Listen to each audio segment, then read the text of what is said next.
cultivated lab-grown diamond earrings.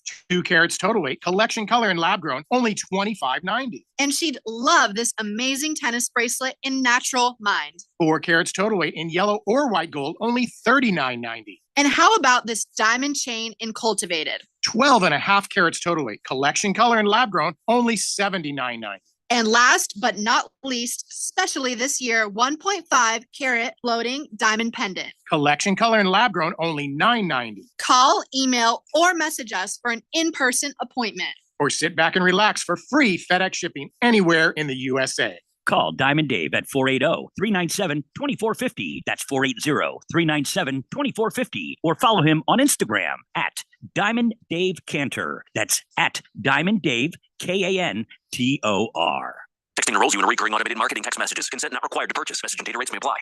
Leaving for the gym so early? I'm ready to go. Since you started taking Nugenix Total T, you've been acting like when we met in our 20s. I feel like myself again. Lower testosterone after turning 40 slowed me down. Nugenix Total T has been a game changer for me. What is it about Nugenix Total T that's different? It's a key ingredient called Tesnor. It boosts free and total testosterone to help you get back the drive and energy from your youth. Total T is backed by 5 clinical studies. I've seen the huge difference it's made for you in the gym, at work, and in the bedroom. I'm so glad I sent them a text for my complimentary bottle. Text TIGER to 42424 right now for your complimentary bottle of Nugenix Total T. Nugenix is the #1 selling testosterone boosting brand at GNC and Walmart. Do it now, and we'll also send you a bottle of Nugenix Thermo X, our newest, most powerful fat burner ever. Absolutely free. Text TIGER to 42424. That's TIGER to 42424. Products and statements have not been evaluated by the FDA. These products are not intended to diagnose, treat, cure, or prevent any disease or illness.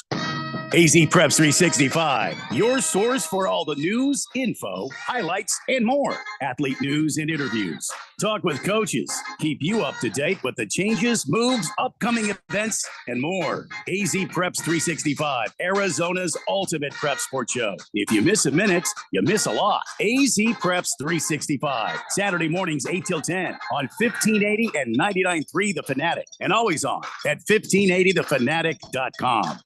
Hi, guys. Jeffrey O'Brien here. Have you ever gone to HarmonSolar.com? Well, you really need to, because everything you ever wanted to know about how solar power can save you big on your monthly electric bill is right there. It's online. Through your phone or through your computer, you can learn about tax credits, the equipment they use, look at how they do things for businesses as well as homeowners, see testimonials from happy customers, and I hear they got a pretty good podcast, too. Check it out. Go to HarmonSolar.com. That's HarmonSolar.com.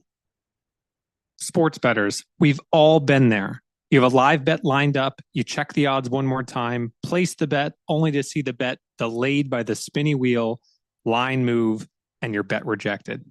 My name's Alex Kane, and I'm the founder and CEO of Sporttrade, Arizona's newest sports betting app. At the core of the Sporttrade offering is our probability-based odds. In other words, the Cardinals may be offered at 55% odds to win, a lot simpler than minus 125. Place your bet at 55% odds, and as your win probability changes, so does the value of your bet, giving you the ability to cash out with total control. And the best part, no spinning wheels. Live bets on Sporttrade are instantly accepted. Download Sporttrade on your iPhone today and use code 1580 to earn 10% cash back on every bet in your first week. Terms apply. Sporttrade is regulated by the Arizona Department of Gaming. If you or someone you know has a gambling problem and wants help, call 1-800-NEXT-STEP. KQFN Tempe. Also transmitting on K257CD Phoenix at 99.3 FM and K240 EU Mountain Hills at 95.9 FM. All right, people, settle down. Because it's time. Time for what? Showtime. When does it start? Right now. 3, 2, 1. Let's get on with the show. Let's do it.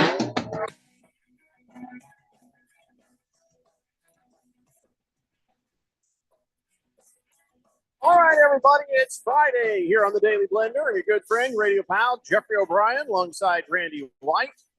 Got Keon Rose in the control room, and you guys are on the Fanatic text line, 888-368-1580, as we broadcast live in the Harmon Solar Studios in Scottsdale. I have a couple of things that are a little frightening for Friday the 13th. Oh, that's right. It's Friday the 13th. What am I doing here? I don't know what I'm doing here. I thought that Friday the 13th, I'm not supposed to be here. Let me tell you what happened so far. I sneezed really loud a couple of times earlier today. Nobody said bless you. So I'm curious, how much longer do I have to live? I see. If nobody says bless you when you sneeze, you're a dead man. It is Friday the 13th, so A little Just worried saying. about that. There was something else I was worried about, but I already forgot what it was. I don't know. It's Friday the 13th, but at least it's Friday. So it's kind of like, it is Friday. Yeah. why did they make Friday the 13th like this big unlucky day? Should have been like Monday the 13th, because that's a worse day I than would a agree with Friday that. the 13th. I would agree with that. Yep. So anyway, I sneezed and nobody said bless you. I'm Well, dead. let me sort of posthumously, I guess, say Appreciate it. Thank you. God bless you, Jeffco. Thank you. Appreciate it. Thank you. Thoughts and prayers. Yeah. I get it. Yeah. Moist Absolutely. one says, my nightmare last night was for my fantasy team. Oh my God. Let me just say, I was unaffected by this, but for everybody in the playoffs, the one thing that I was thinking last night, watching that dud of a offensive game, boy, some people are about to lose their fantasy football championships just because of this. Joe Burrow, 5 points. I mean, I'm looking across the league at the player now. I think Puka did okay, right? He had a couple of points, but Juwan Jennings, 5 points. Gurinado, Joe Burrow played last night? I'm sorry, not Joe Burrow, Brock Purdy. Sorry. Oh, there we go. Like I said, it's Friday the 13th. What do you want from me? And but Moist one is up against Thundar, the Santa Barbarian, who happens to have Josh Allen, and he only Brock Purdy put up 5.4 points. Yeah. Shoot. Well, it's Thundar, the Santa Barbarian, and it's Friday the 13th. So Moist one, I thought might three-peat. I thought he might do it, get a third, but it doesn't look good. It doesn't look good. Now, if you win this game, Moist one, we should just give you the championship right now. Just Why? hand it to you. Because it's going to be an epic comeback if anything Right, happens because in that game. there's more at work than just Brock Purdy only getting 5 points. How about Cooper Kupp getting a big fat 0? And guess who has him? Moist one. Some good old exercise. Did he start him? Well, yep. Sure did. I mean, I He would has have. DK Metcalf on the bench. Oh, my God. Oh, no, Moist one. Boy. So listen, who knew? Who knew a little drizzle and all actual offense would immediately stop for both the Rams and the 49ers? Yeah, I wish I could say that was a good defensive game because I don't mind a low-scoring defensive battle where it's gritty and it's tough. It's just bad offense. Well, you know what? Also, that I noticed, my takeaway from last night's game, Matthew Stafford's ribs. There towards the end, there where he got sacked and he came up and he was holding his ribs. Did you guys see that? No, I didn't see it. That could be painful for the Rams moving forward. Who do they have as their backup quarterback? I don't. Is it like that kid from Georgia, or is he? I honestly don't even know. There we go. See what I mean? Fair question. Let's Fair see. question. The Rams' backup quarterback is, once I can get past these Mm, ads. oh my God, it's Jimmy G. Oh, According to boy. Moist one. He also says Kupp averaged 22 fantasy points in the last 6 games against the Niners. Yeah, but you didn't account for the weather, did you? You didn't account for the drizzle. And listen, Yeah. I'm not laughing at you. I'm laughing at the absurdity of what you just experienced last night. I mean, Thundar's probably laughing at you. Others might be laughing at you. Yeah. But Yeah. I was I on mean- your side. Yikes. Jimmy Garoppolo. Yeah, Jimmy G on the way. Chosen Oh, One no. says, the history behind Friday the 13th, the French king owed the Knights Templar more than he had in the treasury, and instead of paying them, he killed them all on Friday the 13th.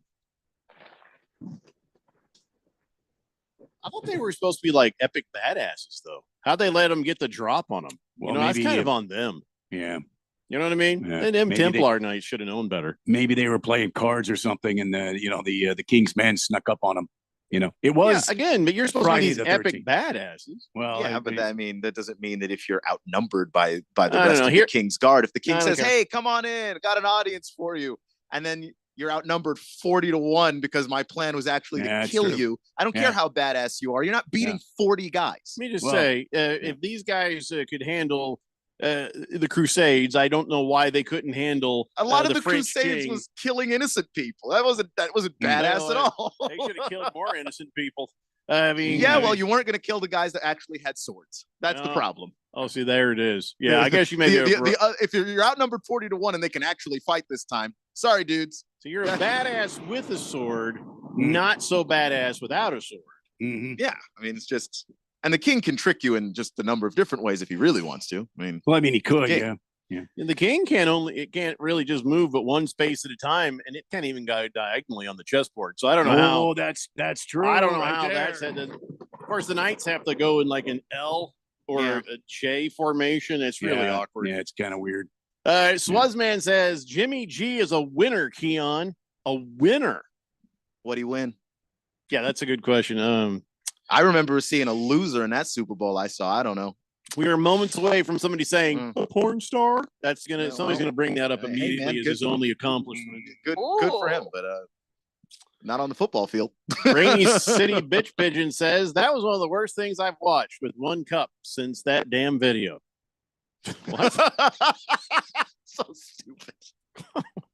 That's the dumbest thing I've ever heard, but also I appreciate it. All right. So last night, no touchdowns, right? There's no touchdowns, right? No touchdowns. It's just all field goals. I'll be honest.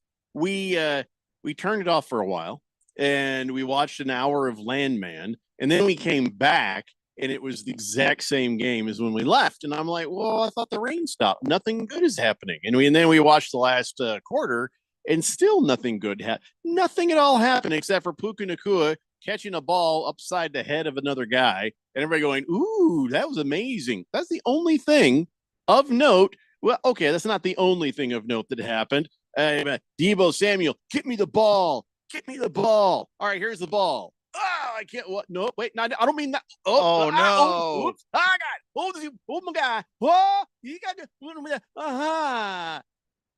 The hell, Deebo.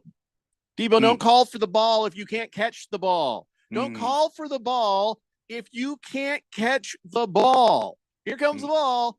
He And then- drops it. And then It- Deebo looked like the guy on Sesame Street with too many pizzas. He's just and you fell all the way down the stairs. Just like, what are we doing, man? It was horrible. And, everybody around him, he asked for the ball. We gave him the ball. This is what we got with the ball. And he caught that ball. Oh, well, that probably would have been the game. That could have been a touchdown. The only touchdown could have been the game. Deebo, don't, just don't talk. Don't talk anymore for a while. Mhm. Just don't talk anymore for a while. That's all I'm going to say, Deebo. Just. Also, Devondre Campbell. Wow. So I guess the news of Anthony Richardson, who took a play off of out of a game, then came back and got a touchdown and was still benched for a few weeks. That missed your inbox, Devondre Campbell. Completely missed your inbox. So then last night, Devondre Campbell, he was sitting there getting butt hurt. And they say, hey, we need you to go in the game. He's like, no, I don't think so. What? I think the quote was, "I don't want to play anymore." They're like, what do you mean you don't want to play anymore? You haven't played yet today. And no. Oh, you mean you didn't want to play football anymore? There were easier ways to do that. You could have gone to the NFL office and just filed your retirement. You didn't have to do this. No, I just noticed. Okay, I'm not trying to be aggressive. That you're wearing pads and a uniform and shoes, and you're taped up. So you got a towel. Everybody gets a towel. I mean, I know it's raining. You have a helmet. You're carrying around a helmet. When did you just decide this? Because we need a guy. Because you could have decided this on Friday. We could have made some changes Friday. Could have decided this any minute Of last week. before the game began. Yeah, it's just and you said you like, yeah, I don't want to be aggressive. George Kittle was like, I would have been if I had been there. No, absolutely. If I had been on the team and been there too, I would have whooped his ass right there. Next thing you know, he's walking off the field. Everybody's like, what's going on with him? Is he hurt? Nope, not hurt. Not even a little bit. Charvarius Ward says that, man, if he didn't want to play, he shouldn't have dressed out. Could have told him before the game. I feel like that's some sucker bleep that he did. Definitely hurt the team because D went down. We needed a linebacker, and the other guy was banged up too. So for him to do that, that's some selfish stuff to me. Yeah. And he's probably cut soon, so it doesn't matter. And then Kittle's like, Kittle said a lot. He was just like, man, I would have loved to have voiced my own opinion at the moment. But we're past that moment, so it doesn't matter. Wish I could have said, or I wish I could have done some, but I don't like distractions on the sideline. I think it's ignorant. I think it's dumb. I think it's stupid. It's very immature. And I don't see how you could do something like that to your team. One person making a selfish decision. I've never been around anybody who's ever done that. I hope I'm never around anybody who does that again. Yeah. They are done with this guy. Yeah. And Trevarius Ward is like rightfully angry because his daughter died like a month ago. Mhm. Like this guy is playing with a heavy heart. Mhm. And what, you didn't get enough touches, so now you're not going in the game. There's just people on this team that don't want to hear that. Mm-mm. And so, you know who I doesn't want to hear that? The guy who cut the damn check. He got a 1-year, $5 million contract with the 49ers this year, a $3,350,000 signing bonus. Okay, well, he just said, "Oh, I'm not playing." Now they're trying to sort this out legally, I think, because it's like, yeah, I think we kind of need that signing bonus back. Well, it's 15 games in. Well, I guess maybe we'll prorate some of this crap because no, you don't deserve all the money that they handed you. And $4,560,000 was guaranteed. Probably not guaranteed if you, I don't want to play. I don't think that guarantee is covered at that point for your $5 million. I guess I have to see the language of the contract. It most likely is. Like that's the risk you take when you sign somebody to that amount of guaranteed money. But it was a 1-year deal. Do you want to have more of these contracts again? Because that's not how you get those. Well, guess what? Nobody is going to have Devondre Campbell on their team again. And Randy, at least you dodged the bullet on that cancer. You know, he used to play for the Cardinals. Yes. So he just needs to be gone from football now. Just needs to be gone. Have a feeling he's going to be now. I mean, you don't walk off in the middle of the game, let your team down, let your teammates. I mean, I don't know about you, but when I was playing ball, you play for your team, you play for the guys on the field, you play for your brothers, and when you walk off like that, you've just kind of dumbfounded everybody, put the team kind of in a bad situation, and so I kind of just say it like it is. He's going to be cut. He's not going to play football in the NFL anymore.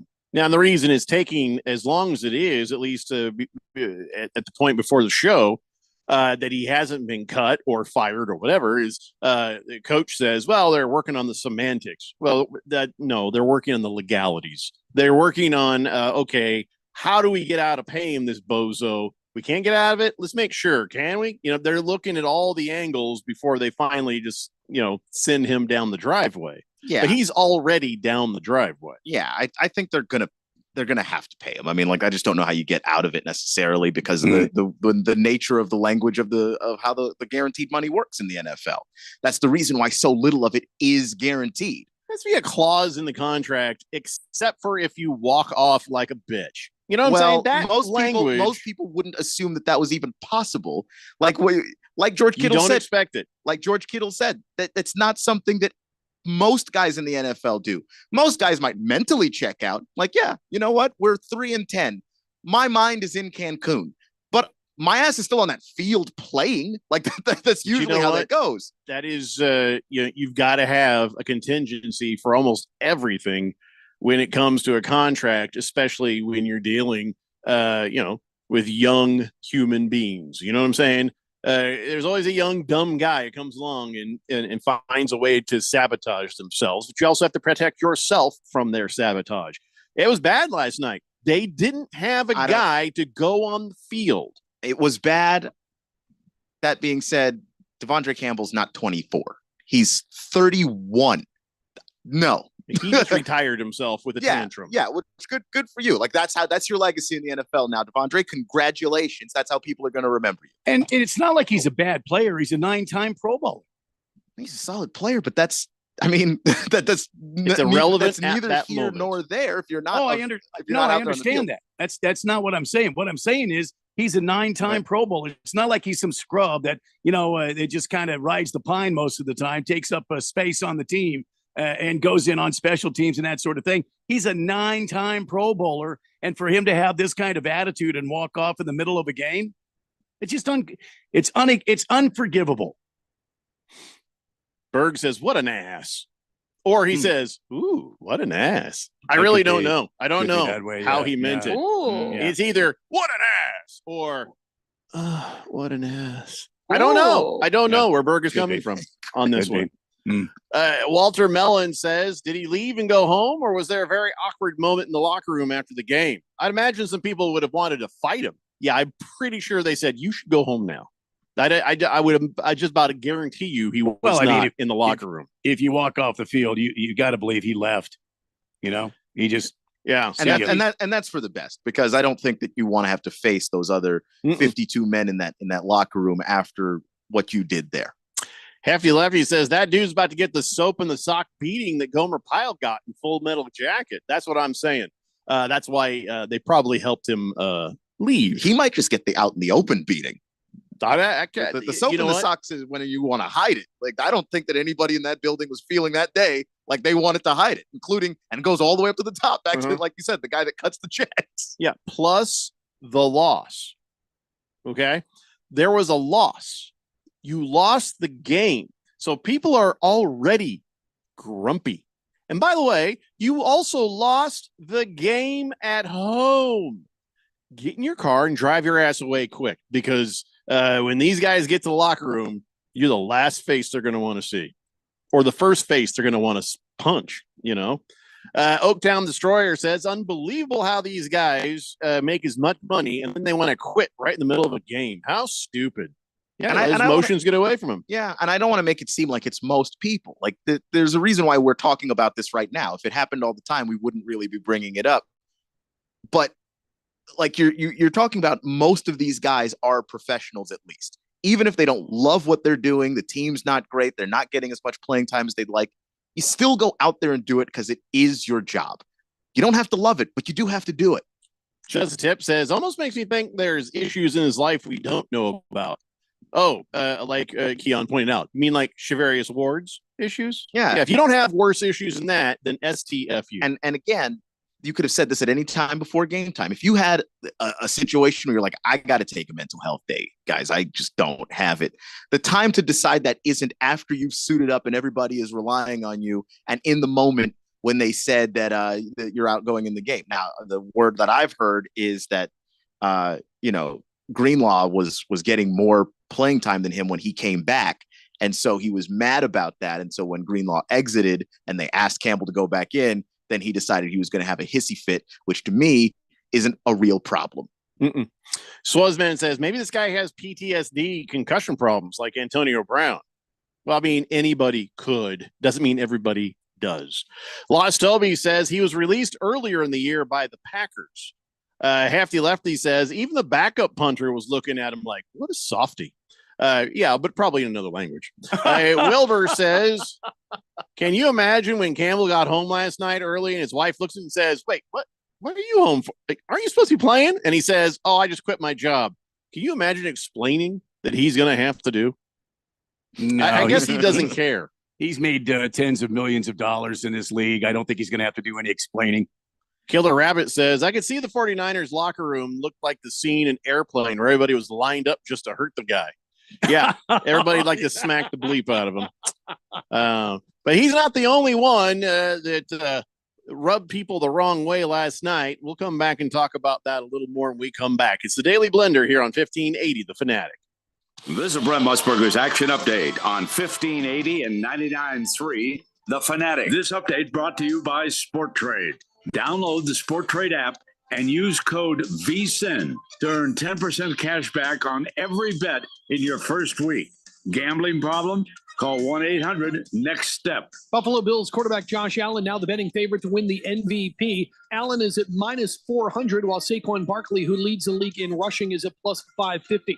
Baltimore Ravens quarterback Lamar Jackson, plus 1,300. Detroit quarterback Jared Goff, plus 1,600. Patrick Mahomes is plus 4,000 to win the MVP. Sam Darnold of the Minnesota Vikings is plus 7,500. And Philadelphia Eagles QB Jalen Hurts at plus 10,000. In the NBA, Boston is at plus 225 to repeat as champions in June. The Oklahoma City Thunder, best record in the West, at plus 450. The New York Knicks plus 900, while Cleveland is plus 1,100. I'm Tony Desiri with your VSiN Action Update on 1580 and 99.3 The Fanatic.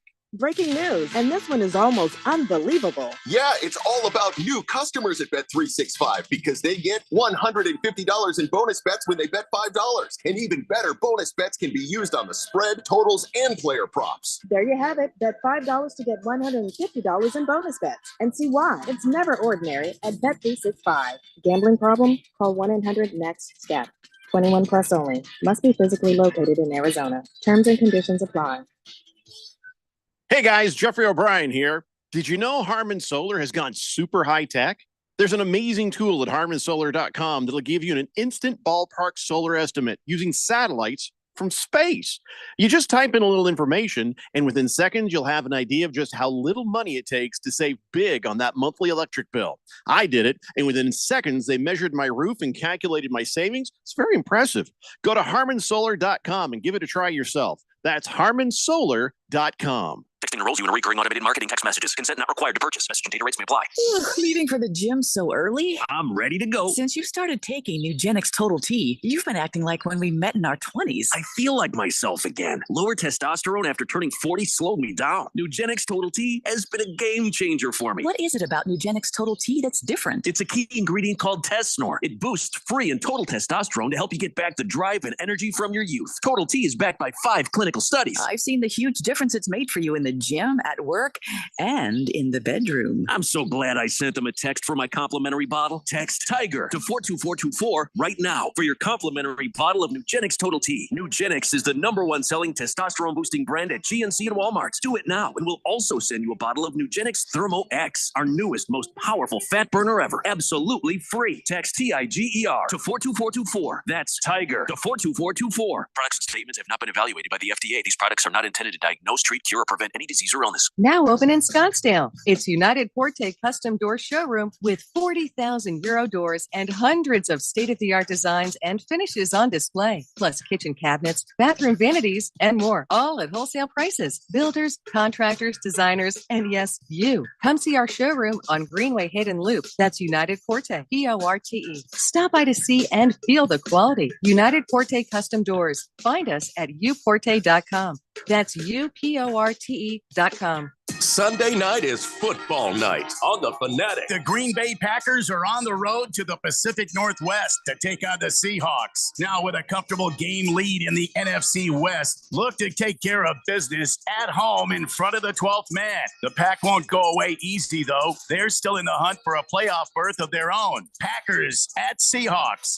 Live. Your home for the NFL in the Valley is 1580 and 99.3 The Fanatic and 1580thefanatic.com.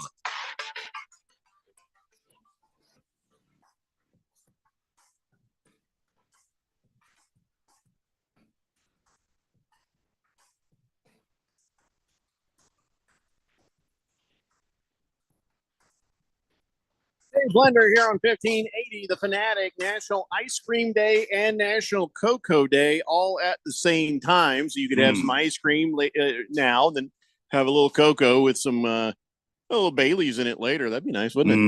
Mm-hmm. There's no better way to see Christmas lights than that. I don't mean driving and doing that. I mean like walking around or someone else driving. But Bailey's and hot cocoa, good stuff. So good. Let me ask you, do you know which one's older, ice cream or cocoa? Cocoa. You think cocoa? What do you think, Keon? I think ice cream. Well, you're wrong. It's cocoa. Because ice cream, that was invented like 500 BC. So that, roughly 2,500 years ago, they say the first origins of cocoa can be traced back 5,000 years. And at least that's as far back as they can trace it. So it could be even older than that. So cocoa, but it didn't always taste good until they started adding sugar to it. So sugar was easily available. Cocoa was like, go take some powdered cocoa that's maybe in the cupboard there. Take a spoonful of it and stick it in your mouth and see how long you can go without going. Because I did that when I was a kid. I'm sure a lot of other people did that as a kid. Oh, you find the cocoa, you're like, you put your finger in. You got to have sugar. It's got to have sugar. So basic powdered cocoa, not good. Anyway, until you do other things to it.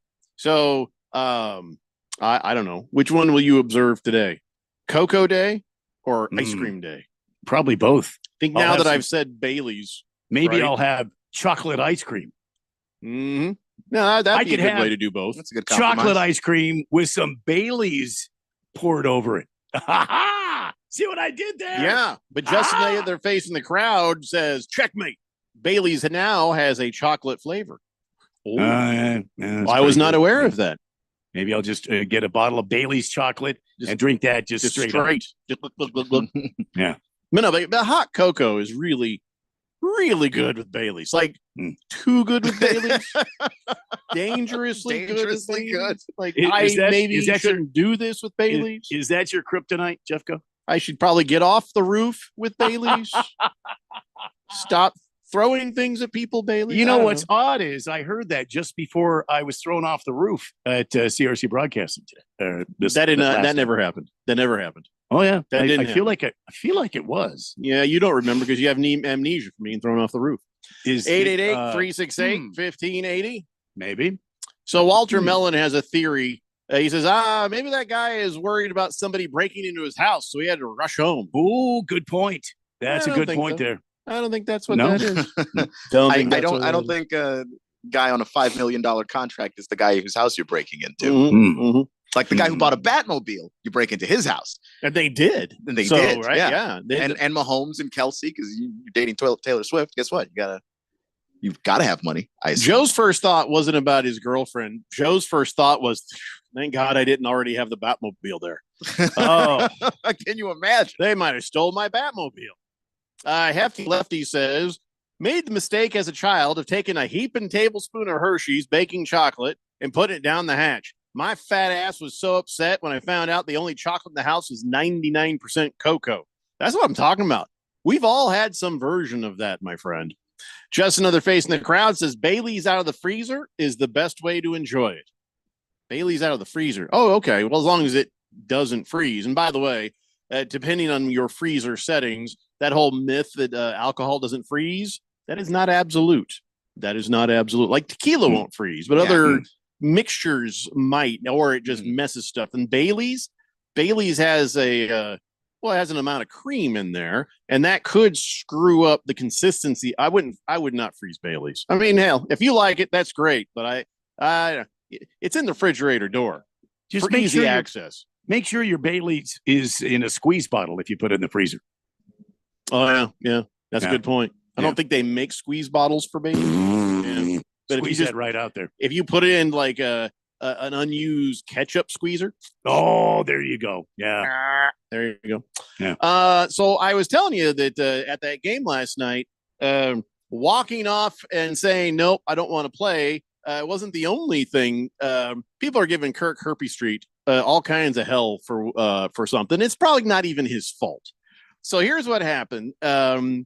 They're sitting there doing the game. Al Michaels is talking, and Kirk Herbstreit's talking, and I keep thinking to myself, oh, why couldn't he just go back to college football? Because it was just, and to make it worse, the cameras showed a close up of this guy and then Herbstreit's like, hey, look, it's Trent Williams over there. Hey, yeah, boy, they sure are missing Trent Williams tonight, except for it wasn't Trent Williams. It was Nesta Jade Silvera. And, they had a very similar beard. I mean, fair enough. Of course, the internet's led by Emmanuel Acho says, wrong black guy. Just everybody went after him. And they're like thinking just that, but here's what more likely happened. Kirk Herbstreit's sitting there, and they're like in his ear, "Hey, we got a shot. We got a shot at Trent Williams, so you can talk about him." He's got producers, so they probably got him wrong. And even if they got him wrong, that's a similar beard. It's a similar beard. Now, if you look at them side by side, they don't look that much alike. Well, you think they do? I don't think they look alike. Yeah, that very thick beard. That was the only thing I saw. Yeah, I just think someone in the broadcast crew got that Yes. very, very wrong, and you can't. Yeah, is the thing. but Kirk Herbstreit's the guy who said it, so Yeah. he's the one who's taking the abuse. But I'm telling you, it wasn't him who illustrated him. They put a name under him. So somebody in graphics actually was ready for this. They're like, "Do we have him on camera?" Sure do. Boom. They put it on the screen. Next thing you know, a little later, they show him up in one of the luxury boxes sitting there like this going, "I don't know what the hell these people are doing." Yeah, they did eventually find actual Trent Williams. So, but Herpy Street just took a beating. He took a beating. I feel bad for him. I do. It's not his fault. And listen, white people can be mistaken for other white people. We've got a bunch of dopey looking white guys in the NBA. I can't pick them out of a lineup. We got a bunch of dopey looking white guys in the NFL. You know how many, Mac Jones, Zach, somebody or other. We got a lot of white guys who have very similar looks to them as well. That, I don't know if he's done that with them. Probably the fact he hasn't is not really helping the argument, is it? Come on, Herb Street is there is no way that you can accuse him of any sort of being racist or Oh no. Not, I mean, he does have the whitest dogs that you can have as a white man. even Golden a retrievers. golden retriever. Not saying he's racist, but whitest. Both my dogs are black. So what does that say about me? No, you're all right. I'm all right. You're all right.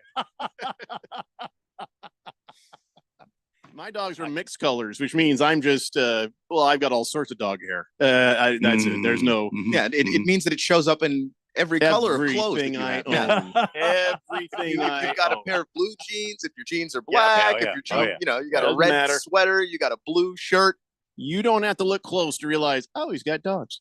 So no, I just giving Kirk Herpy Street a hard time, but I think everybody's got to just ease up on that. If he was having a better season as a broadcaster on that broadcast in particular, I think maybe they don't give him hell like that. But he's not having a great year, and then that happens. It's just kind of, this is exactly what I'm talking about. All the people that don't like Herb Street and want to pile on. Sure, there's your example. Sure, I don't know how you can not like Kirk Herbstreit.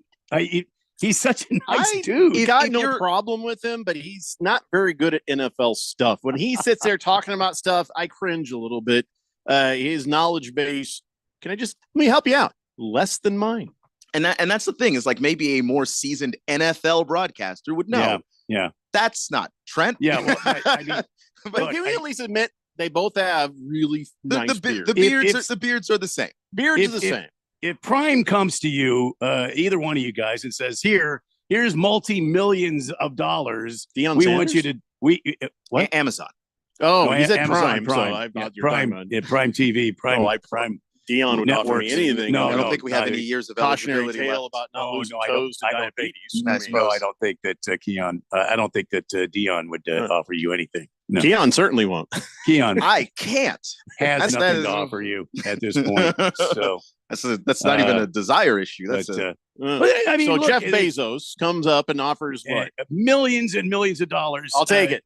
To call NFL football, and that's not your fastball. I'll listen. Many things are not my fastball. Look, I'm doing this show. I'll do it. Now, listen, I don't blame Herb Street for, nor do I blame him trying. for taking the money. Yeah, he didn't pay himself. I always say that. Yeah. If someone offers you a boatload of cash to try something you may or may not be great at, give it a shot. What's the worst that could happen? Yeah. It'd be worse if they put up a thing and said, "Hey, everybody, look, it's Treat Williams." Hey, wait, what? No, he's not Treat Williams. That doesn't even look like Treat Williams, the actor, which I just did too deep. What's that? Dennis Miller's on the phone. Okay, sorry, everybody. Sorry. There were other options there. What other options than Treat Williams to Vanessa Williams? I got nothing. I got nothing either. Treat was pretty damn close. I'm proud of that. Don't care that nobody got it. Now go Google Treat Williams and feel bad about your lives. Anyway, King of Kitten says there's nothing else like that big old spoonful of baking chocolate powder. I knew I wasn't the only one. I knew. Lacrosse guy says new whiskey tastes like Waffle House. What? Okay, I think he sent me a link, so I can't see it here. There it is. Bubba's Secret Stills, pancakes and bacon whiskey. There's a guy with a hat, and instead of a feather, there's bacon out of it, and sunglasses. Bubba's, wanted behind bars. Pancakes and bacon whiskey, Randy. I don't know if I could do that. I mean, listen, I'm First of all, curious. it's got Bubba's on it. Anything with Bubba's on it, I'm a little shaky about anyway. There's a lot of good Bubba's. There's a lot of bad Bubba's. There's a lot of good Bubba's. Yeah.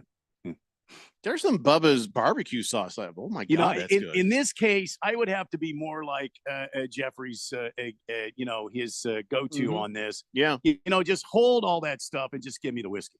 I like whiskey flavored whiskey, please. Yeah. But I'm intrigued, and I'm just like, I don't want to drink it, but I want to try it just to see if it actually tastes like pancakes and bacon, and then never have any again. I just want to see if it's truth in advertising. Lacrosse guy says it's not bad, actually. Okay. Well, that's one man's opinion. I don't know. I might have to try this.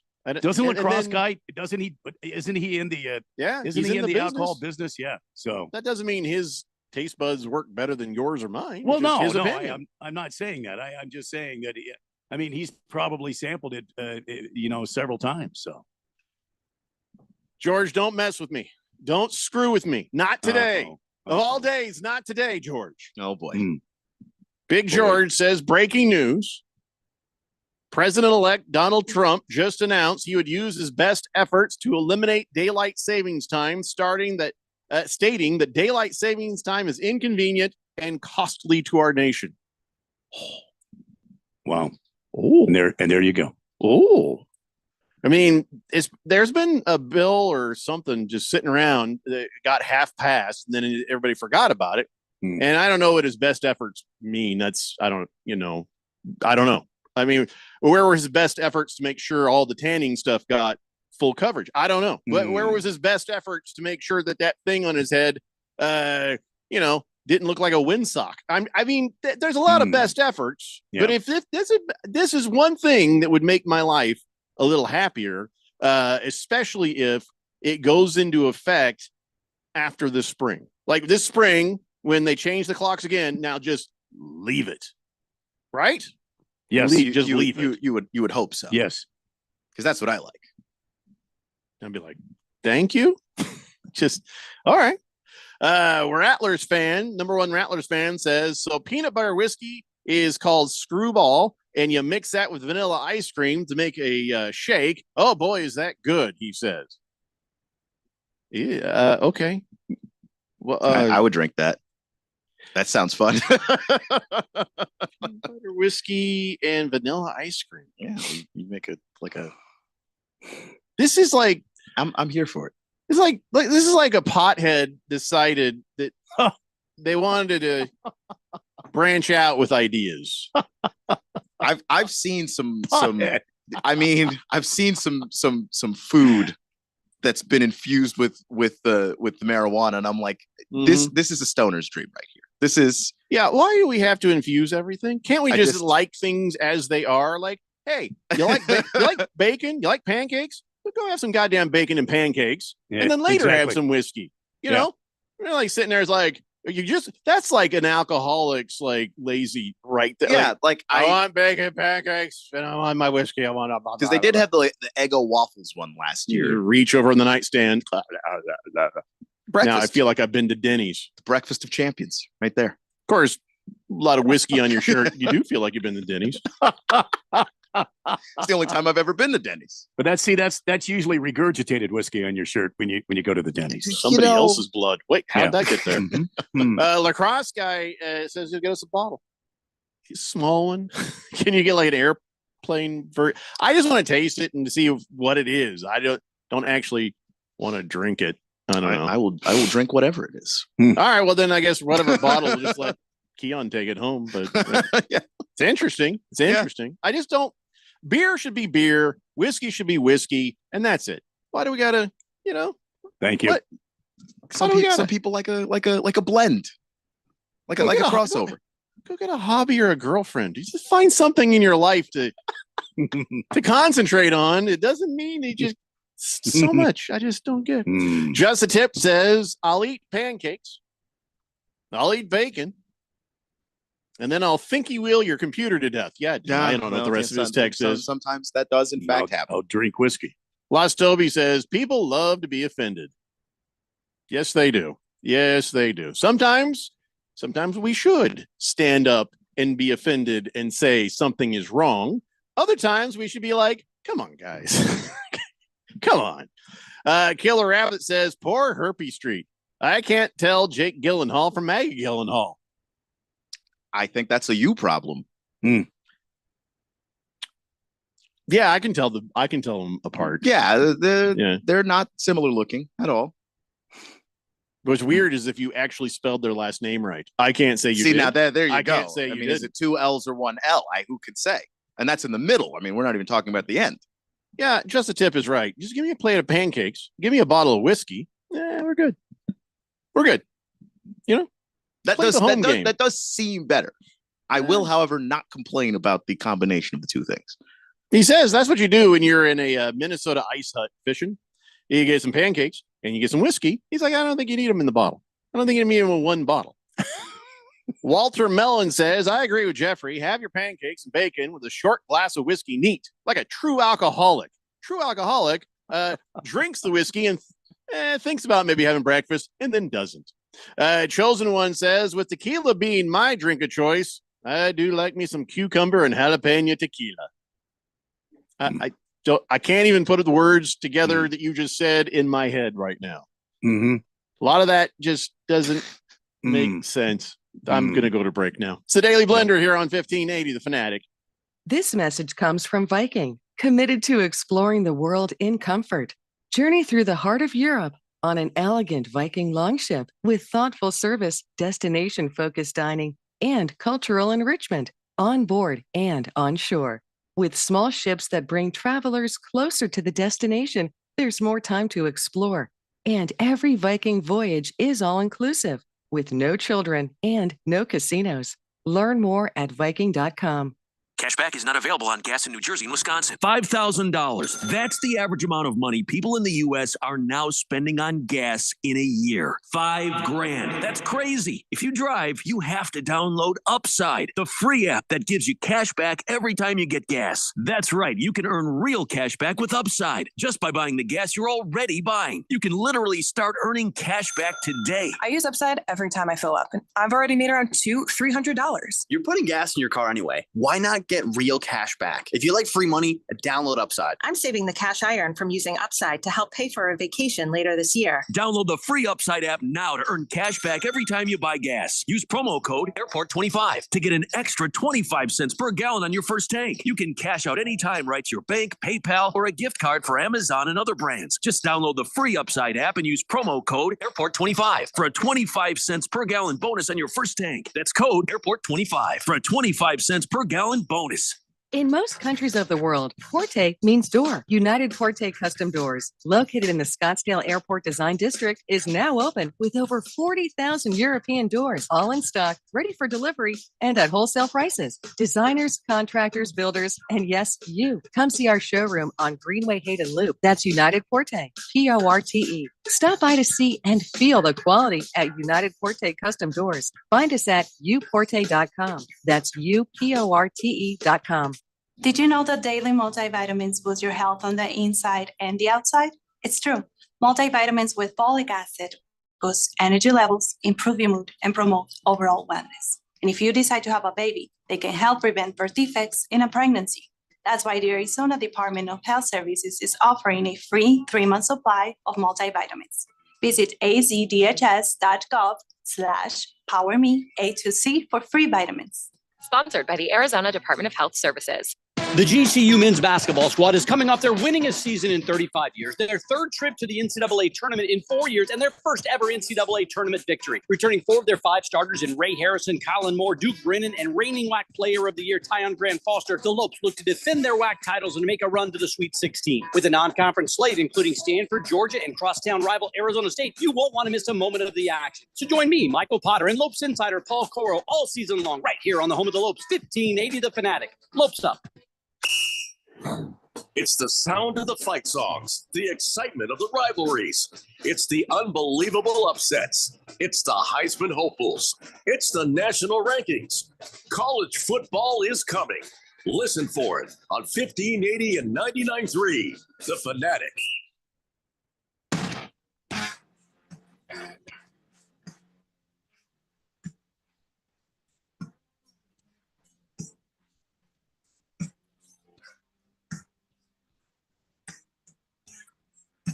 Hey, Blender here on 1580 The Fanatic.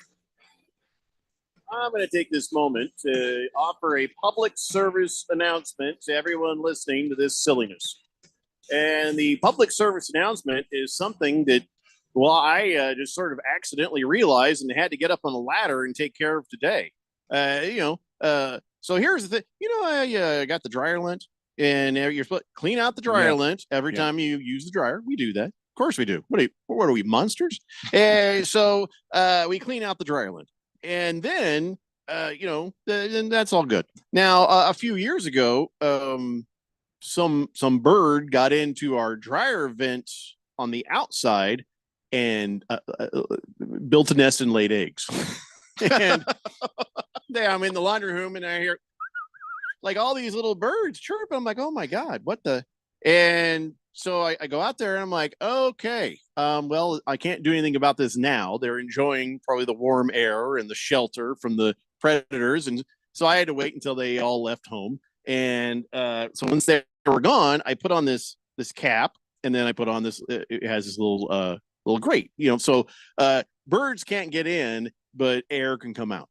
All right, that's fine. As a homeowner, that's the kind of stuff you got to deal with, right? And it was a little plastic thing, it wasn't expensive. But so now fast forward a few years, I'm standing on the side yard there with the dogs because you have to take them out before you go to bed. Hey, go to the bathroom, go pee. And so that you don't have to get up in the middle of the night.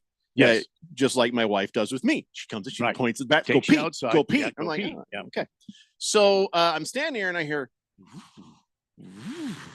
I'm like, what is that noise? And I look up and it seems like some lint is kind of blocking a little bit of the that thing. So it has captured some lint. I'm like, oh my, I guess I have to get on a ladder and clear that.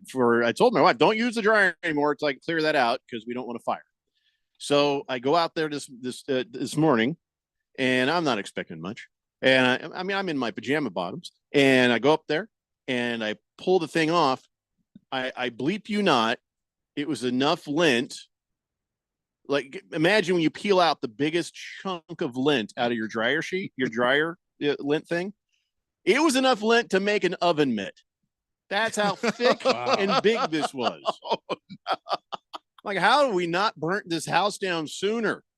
So I just want to remind everybody, go clean that thing before your house burns down. Make sure that on the outer edge, that everything's unobstructed. So, but I was just like, dang. I mean, I almost wanted to keep it. Kind of like when you peel a really big piece of sunburn and you're like, oh, nobody's ever going to believe me. Then you're like, I got to throw this away. That's what I threw it away too. But I showed the wife first. I'm like, look at this. It's gross, but it's impressive. Yeah. So you got to share it. Even like when you poop a J, you got to be like, hey, I know it's wrong, but you got to see this thing. You got to see this thing. Anyway, so there's your public service announcement on Friday the 13th. So you don't burn your house down. Check the vents. Make sure they're working. The other thing, because the dryer is downstairs, but for some reason the vent is upstairs. That's why I had to get a ladder, right? The vent comes out high, and I'm like, why is that way up there?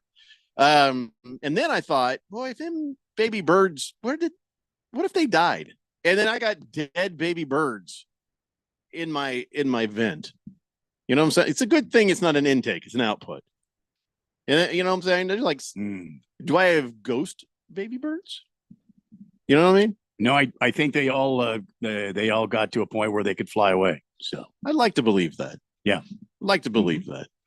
Slow-mo Zoe wants to talk booze. He says, in Germany, they mix their beers because it's so strong. They mix it with lemonade, and it's actually pretty good. Not interested in that. No. Lost Toby says the freezing point of alcohol is lower when it has a higher alcohol content and higher when it has a lower alcohol content. So 40% alcohol won't freeze in a freezer because it's not cold enough. But if you get it cold enough, it will freeze. See, that's what I'm saying. I said basically the same thing, only simpler and quicker.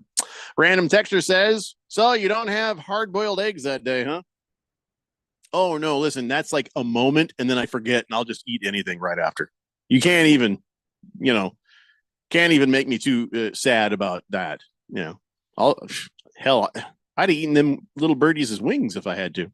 Random texture, thank you. Just a Tip says, as dry as the Arizona climate is, only monsters use dryers. 20 minutes hanging up on my fabulous wardrobe, and now I'm ready to go.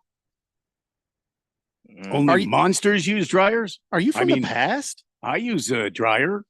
Look, I do all of my laundry, literally all of it at once. Me too. I am not waiting for my clothes to dry because I have bad habits and I don't plan my life very well. So when it's time for me to do laundry, it's because I need the underwear now. I don't need it, in a few hours when it dries. I need it right now. The dryer is going to do He it. has already turned it inside out twice. He's I- already it worn can't- it all I you can't- can. I can't do any more with it. Okay. I Are you have gotten saying- all the mileage out of all the underwear I've gotten. And now it's time to do laundry. I'm not waiting for it to hang up and dry. Are you saying you do your laundry in the buff? Well, sometimes you got it So, when you're I mean, single. yeah, if you find yourself in that situation, I make sure that I've got at least one left. Yeah. I made a huge mistake. I did it in the buff, right? I was just single and I had my washer and my dryer. And so I did all my stuff. And so I'm just like naked, wait. And then I started pulling stuff out of the dryer and I got a static shock to the ding dong. Oh, no. Oh, good God. No. People 3 buildings over heard it. Of course they did. All right. And that's not like a No. little shock. It was like you heard the Oh, snap. Yep. Ow. Nothing like a static shock to the ding dong. So yeah, you want to always just have one last pair. That's just keep yourself at least protected in even one if it's level. holiday wear. You know what I'm saying? Yeah. Just, doesn't matter what. Just make sure you're wearing something. Man. Yeah, that's a true story. That actually happened. I remember. It was oh my God, 10 years ago. 10 years, 10 plus years ago. Whew. Surprised the thing still works. I'll be honest. Killer Rabbit says, I seem to poop lowercase J's. More like an I. I don't know how to feel about that. All right, let's move on. What are we? We only have a couple minutes here. Just the Tip says, you're wearing Sherpa goat blankets if it takes 2 hours to dry your stuff, Keon. No, it doesn't. It's not as hot now as it was in the summer. Like in the summer, whatever. Yeah, and by the way, it smells funny when you dry your clothes outside. It depends on the humidity and how hot it is. But we had a lot in of the humidity East this Valley. summer. There's a lot of pollution, and I've noticed because I've had some stuff I'd hung up outside and thought, oh, I'll wear this, and then it's like it's crusty. It's like, you know what I'm saying? It's not soft, and then it's like it's got a kind of outside odor to it. I like no, thank you. Yeah, you know what I'm talking about. But don't be ridiculous. The clothes don't dry instantaneously. The dryer's faster. I want my damn clothes now. We're not arguing about this. Okay, we're not arguing about this. Oh, Just Tip says, I didn't say outside. All right, well then in the summer you got the air conditioning on, so it's not going to dry Yeah, quick. it's not fast in the house. What are we doing? Just the Tip's not going to let go until we acknowledge that we all have a jet turbine in our house that we can point at our clothes to make sure they dry. Well, I don't have that. So And if I did, I don't care. I'm using my dryer. It cost a lot of money. Killer Rabbit says my carry-on on the plane always has one change of undies. Yeah, you got to have like one extra just in case. Rattlers fan says, so once before a date, I had a mishap and I got my wiener stuck in my zipper and they had to call the fire department. Oh wait, that might have been something about Mary. Yeah. No, I think you just, yeah. Hefty Lefty says it's called the East Valley Stank. Yeah. Whatever it is. There are some clothes I have I can't dry. Like the thing on the label says you got to air dry it. Yeah. Some of those did not. I don't buy things I can't put in a dryer. Well, I didn't buy. Sometimes if I don't want to iron a shirt and it's wet, I'll just hang it in the shower and just leave it there for a little bit. It's a nice and pair of linen pants. Let it sort of straighten itself out, but that's not something I'm wearing that day. You know, girlfriend bought it for me. She likes it on me. Guess what? I wear it.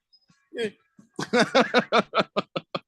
All right, listen. I don't know what we were trying to do, but we didn't do that. I'm not sure what we're going to do when we come back. We probably won't do that either. But we'll be here.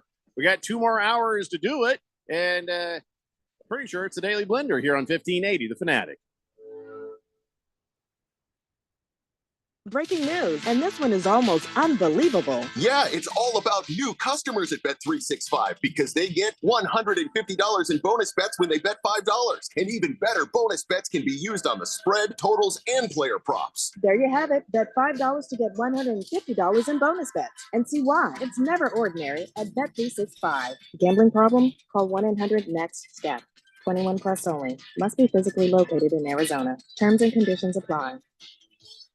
It's that holiday time of year.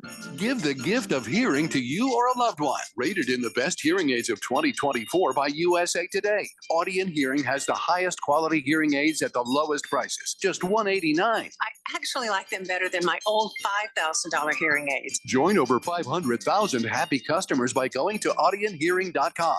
That's AUDIEN Hearing.com. Hurry, don't miss Audient Hearing's Christmas sale live, now through December 15th.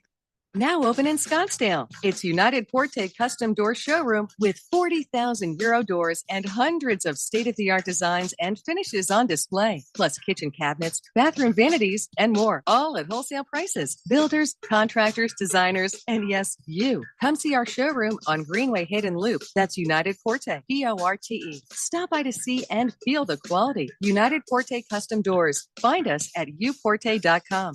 That's UPORTE.com.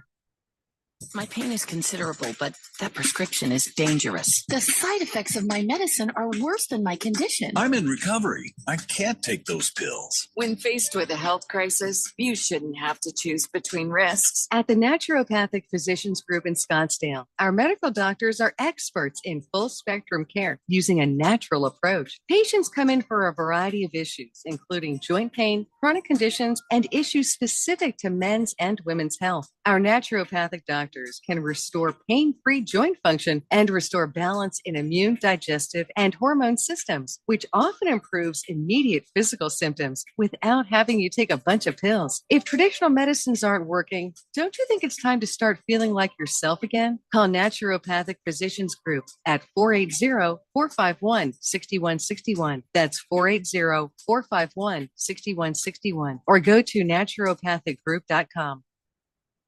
Looking for a gift for your kids or loved ones? Consider getting them something they'll use for the rest of their lives. An education. Open an AZ 529 education savings plan today. Contribute just $50 a month, and they'll have nearly $20,000 by graduation. Plus, your money grows tax-free and can be used for college, vocational school, or workforce training. An AZ 529 account will help them unwrap their full potential. Learn more at az529.gov.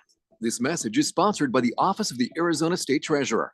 KQFN Tempe. Also transmitting on K257CD Phoenix at 99.3 FM and K240 EU Mountain Hills at 95.9 FM. Quiet, people, settle down. Because it's time. Time for what? Showtime. When does it start? Right now. 3, 2, 1. Let's get on with the show. Let's do it.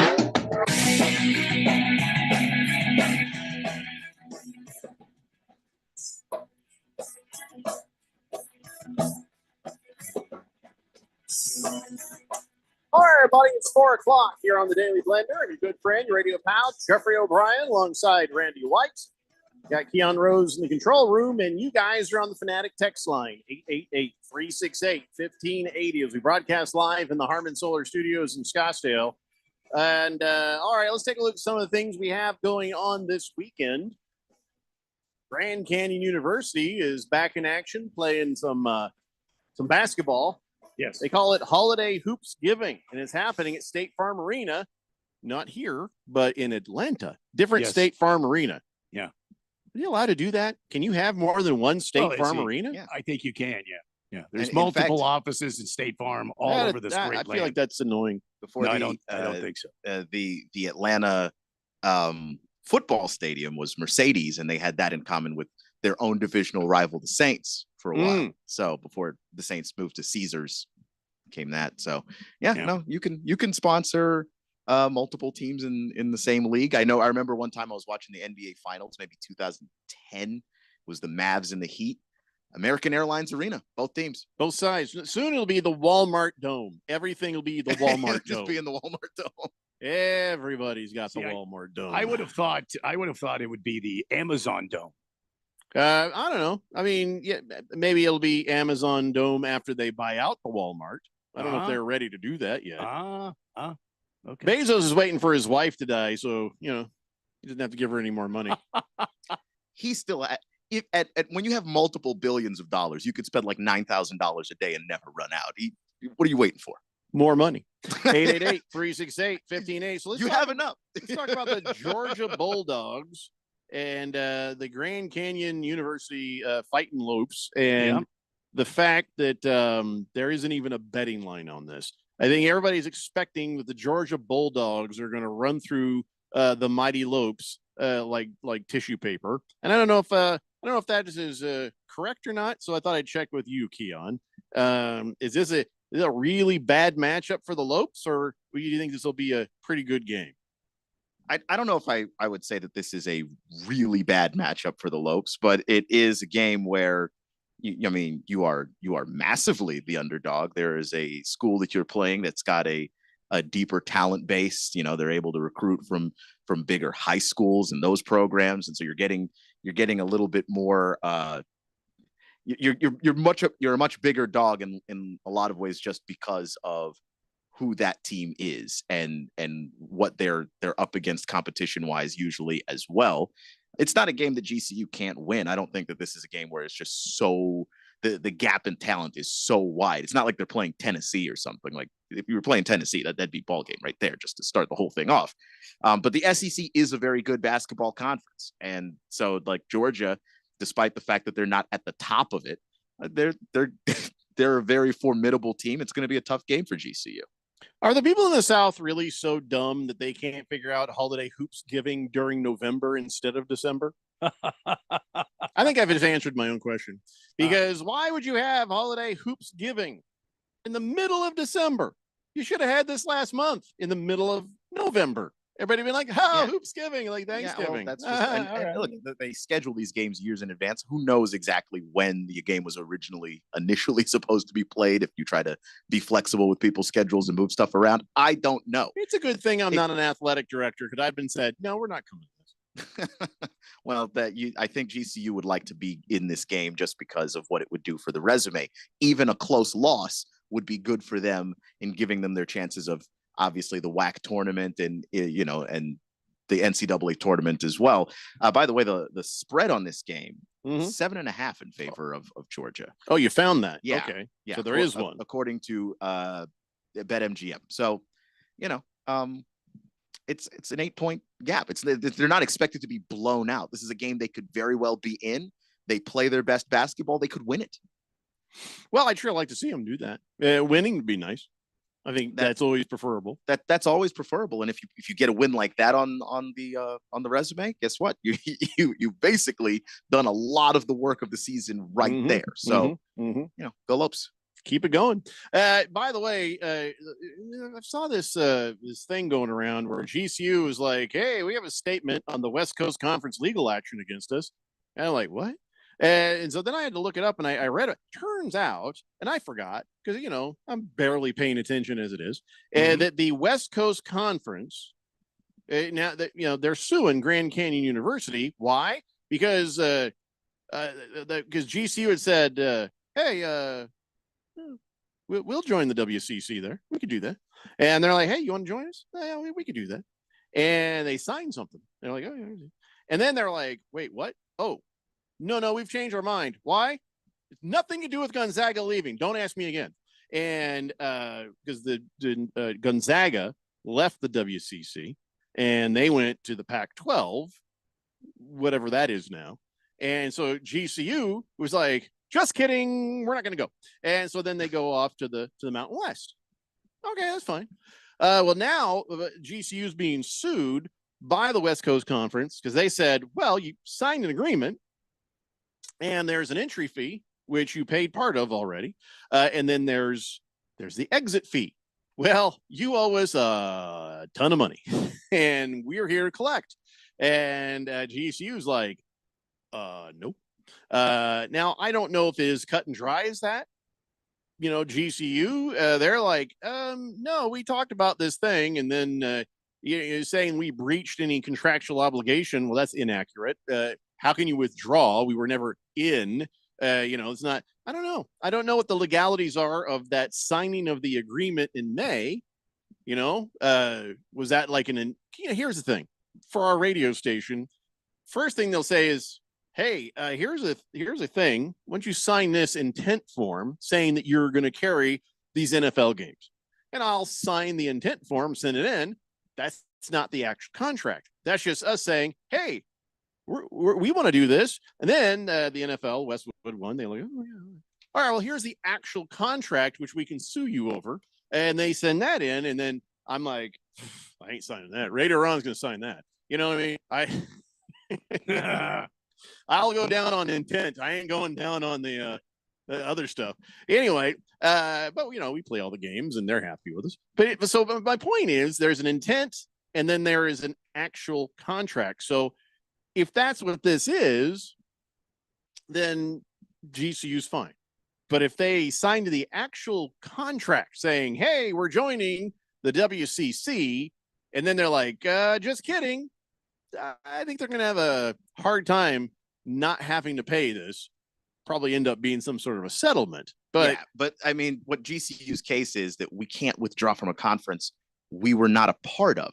We may have agreed to join, like you said, but there's a specific date on it. It was July 1st, 2025. We are not a member of the West Coast Conference until July 1st, 2025. So we might not get our deposit back, but we're not going to have to pay our exit. Yeah, we can't exit. We weren't in. We are still, right now, we're playing with the Western Athletic Conference. That's the conference we're in right now. So what? We don't have anything here is the argument that GCU is going to make. And it's not a bad argument. I think it's just a matter of how is the judge going to see it? Because I think there's both sides have a case there. Well, I mean, this is like going to get worked out in a conference room, or it's going to get worked out in a courtroom. I don't know how much money is at stake here, but it sounds like it might be a lot. So, I mean, it's just my whole thing is whatever GCU signed, then that's what you got to deal with. I'm assuming our friends at GCU read what they signed. Yeah, I'm sure they did, and I'm sure that they're looking at that and going, and we're not a member school of the West Coast Conference. We're still not.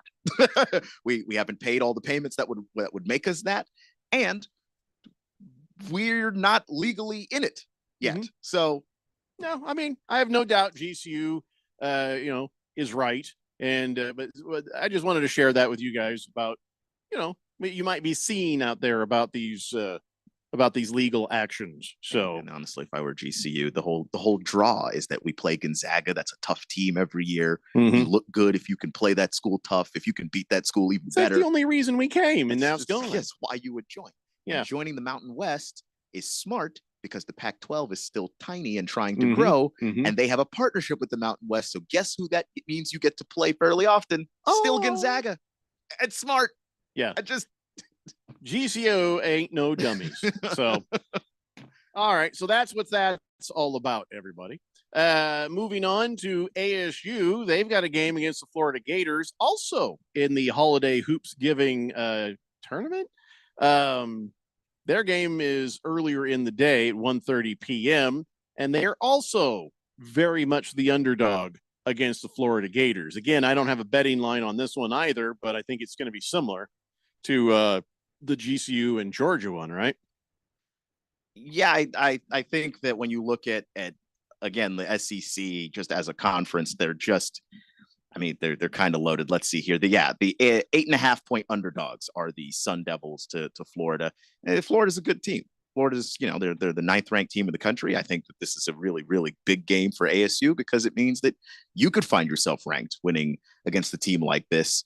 In an SEC conference that's feeling very good about itself. It's a very tough conference this year. And that means that if a lot of the, you know, voters and so on agree, that puts you in a spot where, look, we went up against the best that the SEC had to offer, or one of the best, and we came out on top. I think that this is a game, a big prove-it game for ASU and, you know, some of the young guys that they've got on that team. Anything can happen, and number 9 Florida Gators. They're number 9 because they have 9 wins. You can't tell me otherwise. 888-368-1580. It's true. And notably, no losses. Big old 0, but ASU is 8-1. So yeah, it could be a very good game. I'm excited to see what Jaden Quaintance does against an offense like that because he's been a very good defensive center so far. Sir Drives a Lot says, hello, gentlemen. First time tuning in this week. Just have to say, let's go Devils. And dilly dilly. Well, we're talking about basketball, so you say Bobby F. and Hurley. Yeah, when we're talking about that. But yes, indeed, dilly dilly. Hefty Lefty wants to remind you there were 2 target centers for a while. The Rockets and the Timberwolves. Also true. Yep. Slow-Mo Zoe says, hey, Keon. Slow-Mo Zoe. Who do you have in the game tomorrow against Army and Navy? Don't you answer that. Don't you dare. Don't you dare answer that because it's not time for Keon Rose's college football dance party yet. It's quite literally the only game on, I think. Oh, we're not going to do the. I don't know. This requires a dance party. It's the only game on. All right. Well, I guess we're doing it now. All right. Go ahead and answer that. Slow-Mo Zoe thinks Army's going to win. What does Keon think? Yeah, I'm taking Army by a lot. They've been awesome this year. They're 6-point favorites. I think that they're going to win by more than 6. That would be. But wasn't Navy ranked as well earlier this year? They were. Navy was ranked. They were in the kind of mid to low 20s down there. But Army's just, you know, I mean, look, the Army's just been dominant when they play. Whatever tempo Army wants to move at, and we know what tempo that is. It's slow and methodical. That's what you do too. And I don't know that Navy has the athleticism to make Army play any way that Army doesn't want to. They're just comfortable, you know, with their style of offense, and they basically stomp their way through the entire AAC. And here they are playing Navy. I think they're going to beat these guys up. So we have the Army Navy game on 1580 The Fanatic, leading up to the GCU game. That broadcast starts at 3:45. Hopefully, Army Navy. Hopefully that game will be done by then. Or you're just going to wonder how that ended. I don't know. Yeah, who could say? Maybe Keon will have the text line up so he can tell you guys, okay, here's what happened. Just individually answer people. Why not? Just the Tip says, GCU, same as me. All right, so listen up. A couple of nights ago, I verbally signed an agreement with a girl that I met at my favorite dive bar. Signing the contract, I saw the man... okay, I'm not. See, now I thought you were going somewhere with that, and I can't go there with that. Oh, Hefty Lefty says my analysis for the GCU versus UGA game. UGA antelopes have horns. Yes, and good cardio from running from predators. Yes, bulldogs are bred not to move very much. Can't barely breathe. You've seen those guys, and well, physically. They can't have sex long enough to breed by themselves. And because of that, lopes by 4. Oh. Okay. That's an interesting. That was masterful the way you put that together. They can't have sex long enough to breed by themselves. Does that mean somebody's got to hold the dog? And yes. And then the other, they need help if it's going to happen. How long have they been doing that? A long time. I couldn't tell you exactly when it started. Longer than I've been around. Yeah, like, so if I'm like the second guy who has a bulldog and they're like, yeah, I'd love some bulldog puppies. And they're like, well, here's what you got to do. You'd be like, I got to get myself a nice golden retriever now.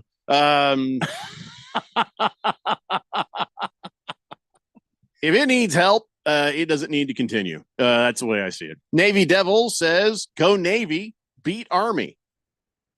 You're so obvious. Moist One says, I guess I'm always doing it doggy style then. All right. What? Wow. I don't know, man. I don't know. Trying to work that one out. I don't want to anymore. Let's talk about the Phoenix Suns. They're in action tonight against the Utah Jazz, heavily favored against the Utah Jazz. Now I'm looking at this that I printed up earlier. Kevin Durant game time decision. Have they decided? Is he playing?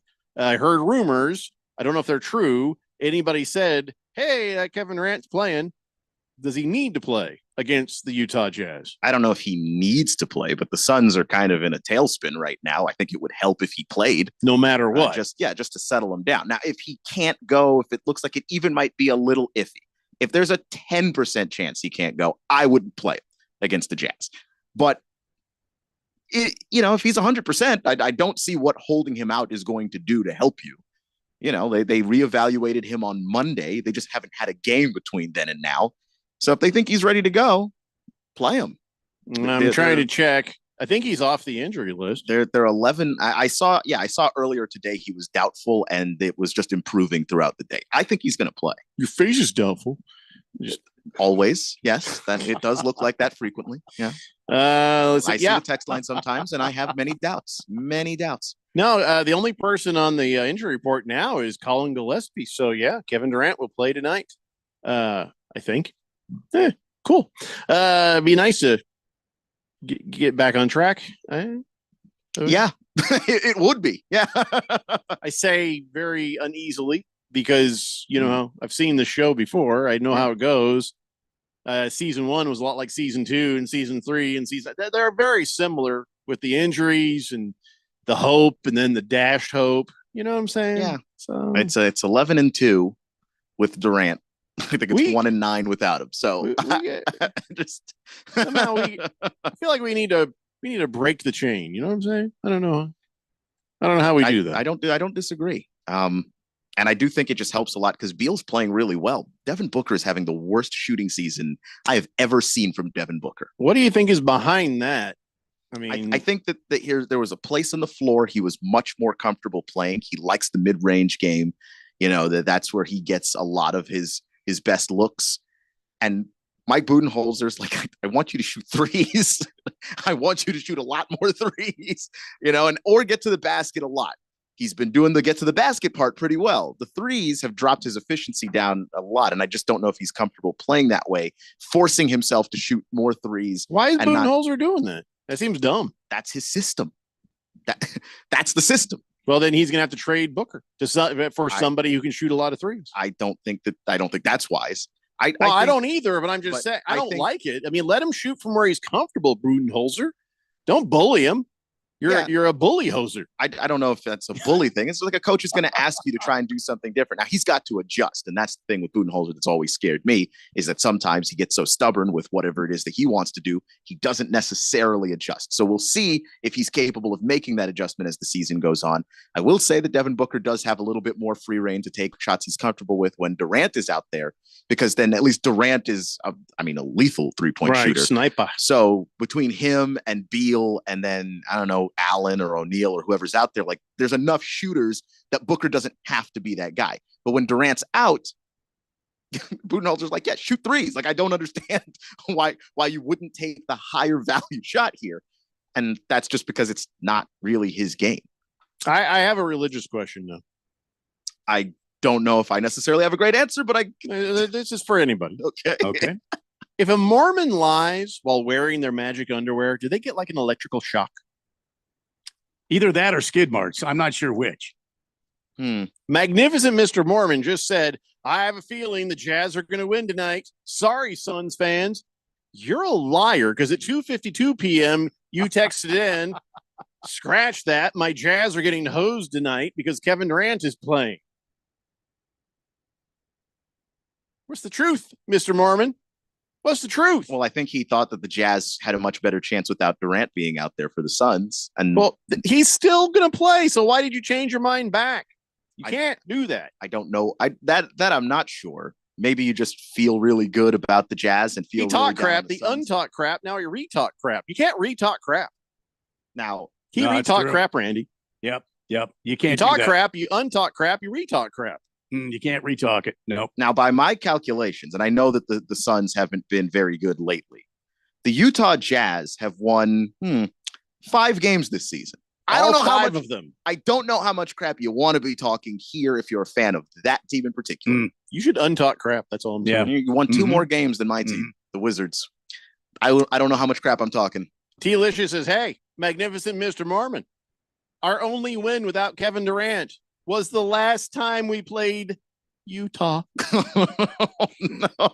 Bam. They're bad. In your face. They Jack. are just bad. I just would maybe scale it back a little. This could be bad. Moist One says he looked at the game again through seer stones. Oh, no. Oh, boy. Uh-oh.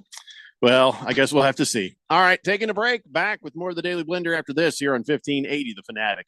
Hey, sports fans, this is Dylan Cohen. And I'm Keon Rose, and we're bringing you Beat the Book every weekday from 2 to 3 in the afternoon. So if you want the latest betting picks, advice, and analysis that's sharp as a knife, or at least sharper than Dylan's last pick on the Cardinals. Oh, you've got jokes, huh? Maybe you're feeling bold now that your Commanders actually look decent this season. Hey, even a broken clock's right twice a day, right? Well, tune in to Beat the Book with us, Dylan Cohen and Keon Rose, every weekday from 2 to 3 on 1580 The Fanatic. Brought to you by Sport Trade, the newest sports book in Arizona. At Diamond Dave's Desert Wholesale Diamond, we offer incredible diamonds, both mined and cultivated, all at amazingly low prices. Check out these cultivated lab-grown diamond earrings. 2 carats total weight, collection color and lab-grown, only $25.90. And she'd love this amazing tennis bracelet in natural mined. 4 carats total weight in yellow or white gold, only $39.90. And how about this diamond chain in cultivated? 12.5 carats total weight, collection color and lab-grown, only $79.90. And last but not least, especially this year, 1.5 carat floating diamond pendant. Collection color and lab grown, only $9.90. Call, email, or message us for an in-person appointment. Or sit back and relax for free FedEx shipping anywhere in the USA. Call Diamond Dave at 480-397-2450. That's 480-397-2450. Or follow him on Instagram at Diamond Dave Cantor. That's at Diamond Dave, Kantor. If you have unfiled taxes or are in debt to the IRS, this is important news. Did you know the IRS has programs specifically designed to help people struggling with tax debt? Powerful tax assistance programs that can save you thousands if you qualify. No one knows these programs better than the experts at Optima Tax Relief, America's most trusted tax resolution firm, A-rated by the Better Business Bureau. Their award-winning team of tax attorneys and licensed professionals have resolved over $1 billion of tax debt for their clients. One call to Optima can start the process, helping to end your worries about wage garnishment, asset seizure, and other IRS actions. Make sure you're getting the best options to solve your tax problems. Call the experts at Optima today for a free confidential consultation. Call 800-367-6289. 800-367-6289. 800-367-6289. Optima Tax Relief. Some restrictions apply. For complete details, please visit OptimaTaxRelief.com. Sunday morning, catch live NFL coverage on The Fanatic. The Washington Commanders are on the road this weekend to take on the New Orleans Saints. The Saints will be without their starting quarterback, Derek Carr. The Commanders are still in the hunt for the postseason, looking for a wild card berth. Commanders at Saints, Sunday morning at 10:30, right after the Weekend Warriors. Live. Your home for live NFL action, the playoffs, and Super Bowl 59. 1580 The Fanatic.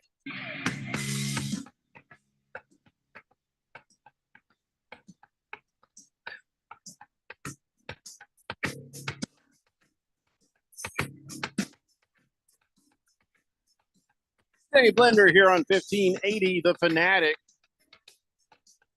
Let's see. Magnificent Mr. Mormon says, "Oh, trust me, I'm not putting money on it." Well, you're Mormon. You shouldn't be gambling anyway. He says, "Beat the meat. Talked me out of that." I think you mean beat the book. Talk me out of that. But I have a feeling in my CTR ring that the Jazz are going to win. Magnificent Mr. Mormon with a moist one level joke. That's yeah. Starting to believe. I just didn't expect that from you. You might not be Mormon over here. It was just Silver Pop says, Latina Leprechaun saying the only win the Suns have without Durant is against the Jazz is not as much of a flex as you think it is. It is when you're playing the Jazz. Well, she didn't say that. That was T-licious. I said T-licious. I never said Latina Leprechaun. Are you trying to say that T-licious is Latina Leprechaun? No, I'm not saying that. I'm just saying it. No, I mean Silver Pops is saying that. Whoever said that, the flex there is specifically directed at the Jazz fan that's talking trash, not the league. You're not turning to a Knicks fan and saying, "Hey, our last win against the Jazz." It's only relevant to him specifically, the one person. So let me just tell you something right here. So, as a parent, people. People always say, "Oh, well, what about your kids? Think about your kids." And usually they say that when I say, "I only need society to hang in there for 20 more years or so. When I'm dead, I don't give a crap what happens." Society? Yeah, society. They can burn the whole thing down when I'm gone. And we're, "Oh, well, what about your kids?" My kids are uniquely qualified for the end of the world and a dystopian future. They'll be good. I'm not worried about them. In fact, I think they'll flourish. You know what I mean? And the reason is I never minded too much about the dangerous toys list. Dangerous toys list. Yeah, my kids didn't kill anybody with their lawn darts. They were careful with the lawn darts. I showed them a couple of videos of what could happen if you're not careful with the lawn darts. Yeah. They were careful with the lawn darts. See? So, but this one caught my eye because it just sold at auction for $13,000, this dangerous toy. Okay. So in 1950, a guy behind the erector sets. Remember the erector sets? Used to build those little things, had a little, little wrench, little thing. Mm-hmm. Of course, nowadays you say erector set, and you're thinking, Moist One's got a bottle of Viagra. So, but no, the erector set guy, he came up with a new science kit for kids called the Gilbert U-238 Atomic Energy Lab, and it came with actual uranium. Seriously, this is a real thing. I'm not making this up. All right. It came with actual uranium. Okay. And it had 4 glass jars. Each one had a small amount of radioactive material inside. So then you take your Geiger counter and you can test radiation levels because that's fun. Educational. Right? Yeah. And it wasn't that dangerous. It was just little bits of uranium, as long as you didn't open the jars. But, what child is going to do that? I mean, come on. I feel like I'd have swallowed some. You know what I mean? I've been like, what does uranium taste like? My brother had hit me on the back. Oh, my poop is glowing. And, but they said if you didn't open the jars, playing with it was like, oh, you're just being exposed to the same amount of radiation you get from a full day in the sun in a few moments. That doesn't seem perfect. Good. Yeah. So some say that was the most dangerous toy ever sold.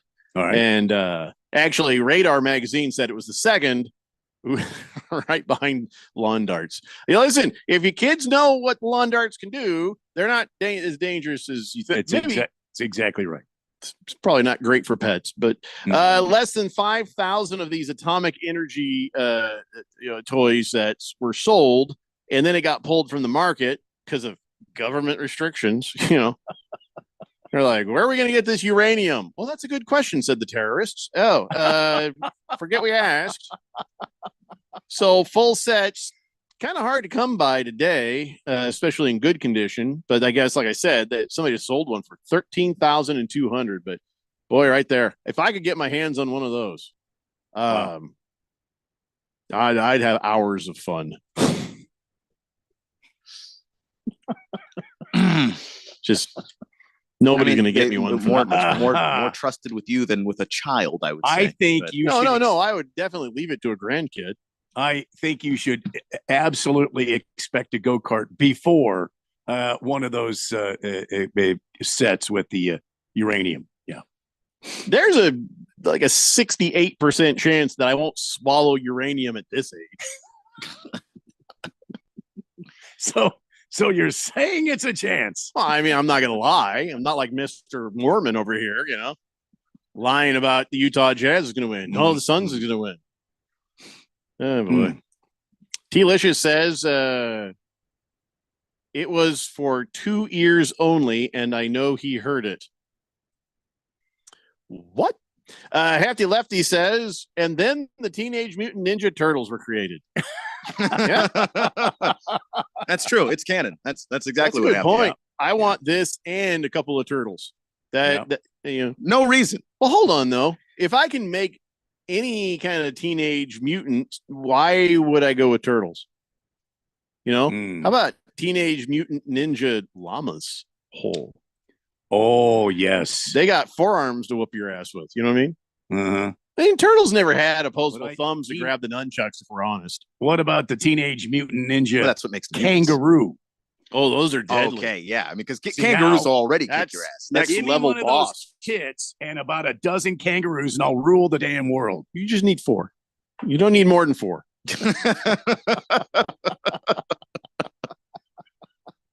Whereas the Teenage Mutant Ninja Ducks, not quite the same. No. Just and like, get out of here.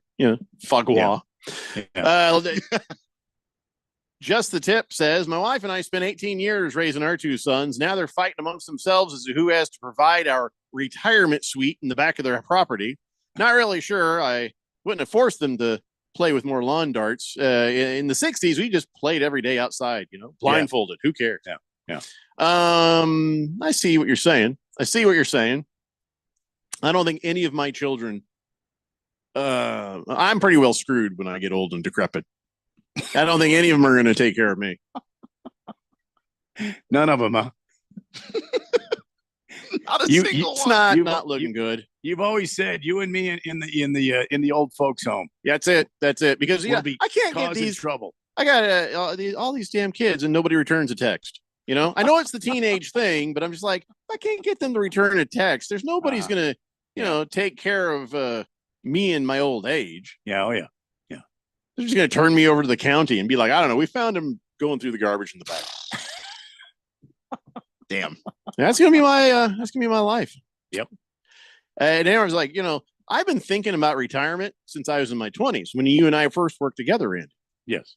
Not planning, just thinking about it. What it would be like. Oh, it'd be great to not have to work. I love the idea of retirement. They're like, how much money you got put away for it? Yeah, I didn't choose the line of work that does that. So nope. What are you talking? What do you even mean? What is a retirement? Yeah. I'm going to be Al Michaels out of necessity. Yeah, well, showed up to work at 75 because I don't have a choice. Well, they're going to up our Social Security age here pretty soon too. I'm sure to 75, 85. Great, lovely, 105. Sorry, no more free rides, you smuckers eating sons of bitches. It's not going to affect them. They've already enjoyed most of it. Every Today Show thing. And here's Randy. He's 100 years today, and he's wearing an apron. He's got a name tag. He's like, kill me. Somebody just kill me. I want to be here. Big George says, Jeffrey, you win that Powerball jackpot, and you'll beat us all to retirement. What's it up to this week? Puff of smoke. I think somebody won it, so now it's just like 35 million or something, 45 million. Listen, but I would take that. The mega balls are mega huge. Mm. Yeah. It's I got- always good to have huge mega balls. Mm-hmm. Yeah, I agree. Killer Rabbit says, my kid jumps out at me and yells, die! And then they whisper, next time. They're just counting on a massive sudden heart attack right there, aren't they? It's unnecessary. Die! Oh, jeez. Nope, not today. Oh, next time. Should have never told him you had put him in a will. That's just dumb. Now here's what you do. You just they keep doing that.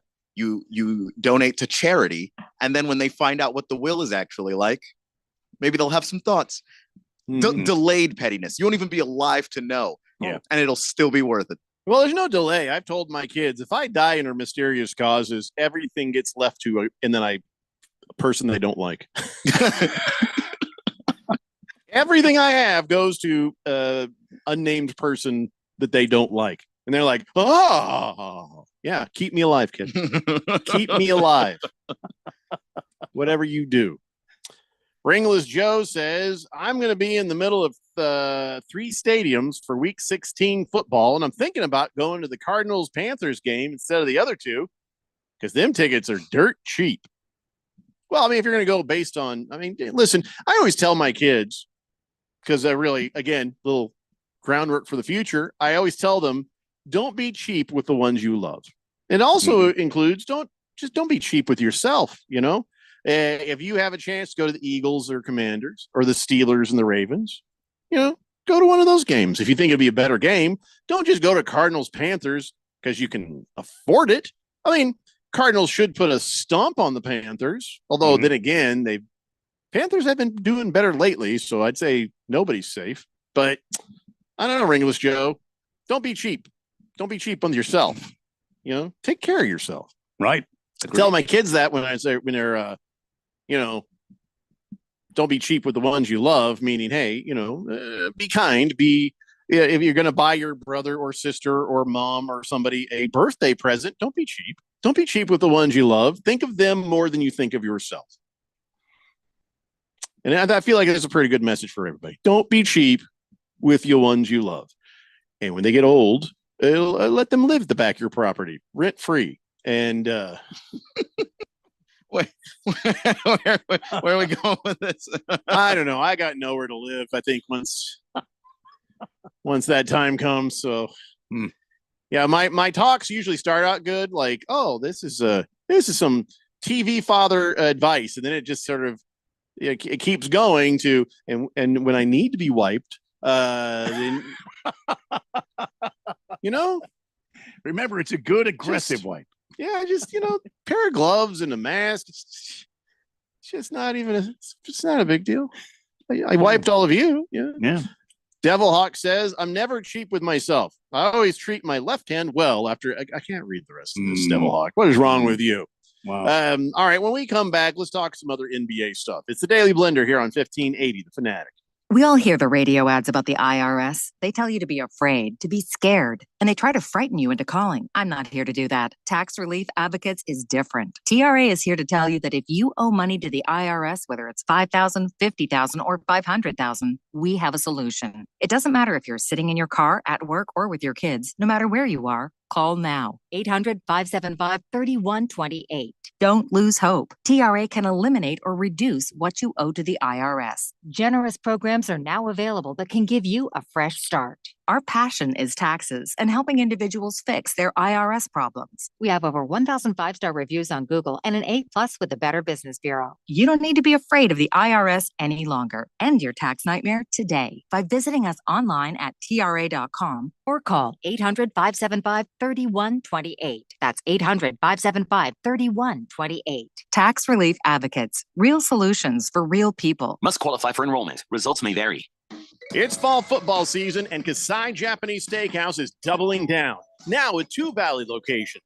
When it comes to Asian cuisine, no one does it better and more authentic than Kasai, where talented Teppanyaki chefs create the food, the fire, and the fun of teppanyaki. Kasai Japanese Steakhouse isn't just dinner, it's dinnertainment. a memorable dining experience where a delicious 7-course meal is prepared right at your table with flair. It's a perfect choice for celebrations, date nights, or a night on the town. Choose from over 30 different items and combinations of teppanyaki, Asian fusion, and innovative sushi. Happy Hour is always on fire and offered daily with specials on their Asian-inspired comfort food like Korean steak tacos, Mongolian barbecue ribs, and signature Wagyu beef sliders. Always a memorable dinner, or catch the game and a bite at the bar at Kasai. Now the 2 locations, Scottsdale Road in Thunderbird and in Peoria at the 101 in Northern.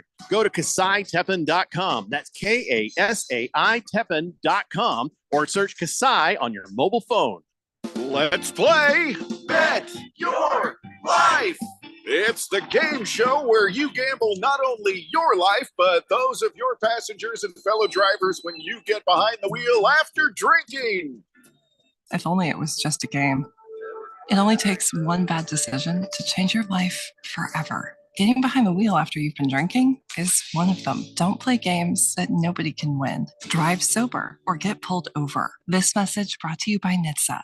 In most countries of the world, Porte means door. United Porte Custom Doors, located in the Scottsdale Airport Design District, is now open with over 40,000 European doors, all in stock, ready for delivery, and at wholesale prices. Designers, contractors, builders, and yes, you. Come see our showroom on Greenway Hayden Loop. That's United Porte, Porte. Stop by to see and feel the quality at United Porte Custom Doors. Find us at uporte.com. That's uporte.com.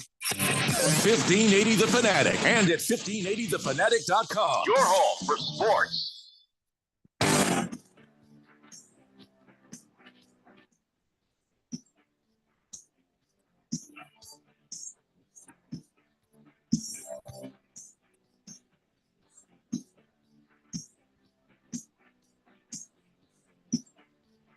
The Day Blender here on 1580 The Fanatic.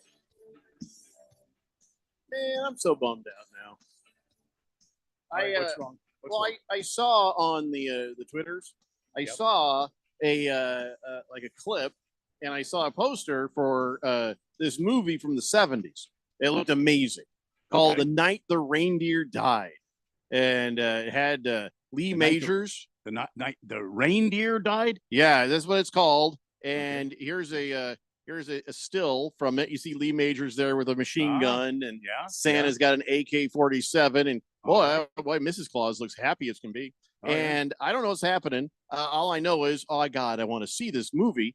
And then it turns out I forgot. What I forgot is back in the the late 80s, early 90s, Scrooged with Bill Murray. That was a fake movie that was on the network that Bill Murray's character ran, and it wasn't so they were talking about it on the IBC. It's just like a promo, and I'm sad now because I thought that'd be a real movie. That's a shame. And it's one you'd want to watch, right? Yeah, it's Seems absolutely one that you would want to watch. Sure. And so then I was also reminded when I said how sad I was that there's another movie that is out that is real. And the one with the guy from Stranger Things. Do you know what I'm talking about? Where he plays Santa Claus, but like kick-ass Santa Claus? Yeah, I think I saw What's the that commercials called? for that last year. I don't remember what it's called off the top of my head. It was posted up there. Violent Night. Yeah. Violent Night. Yeah.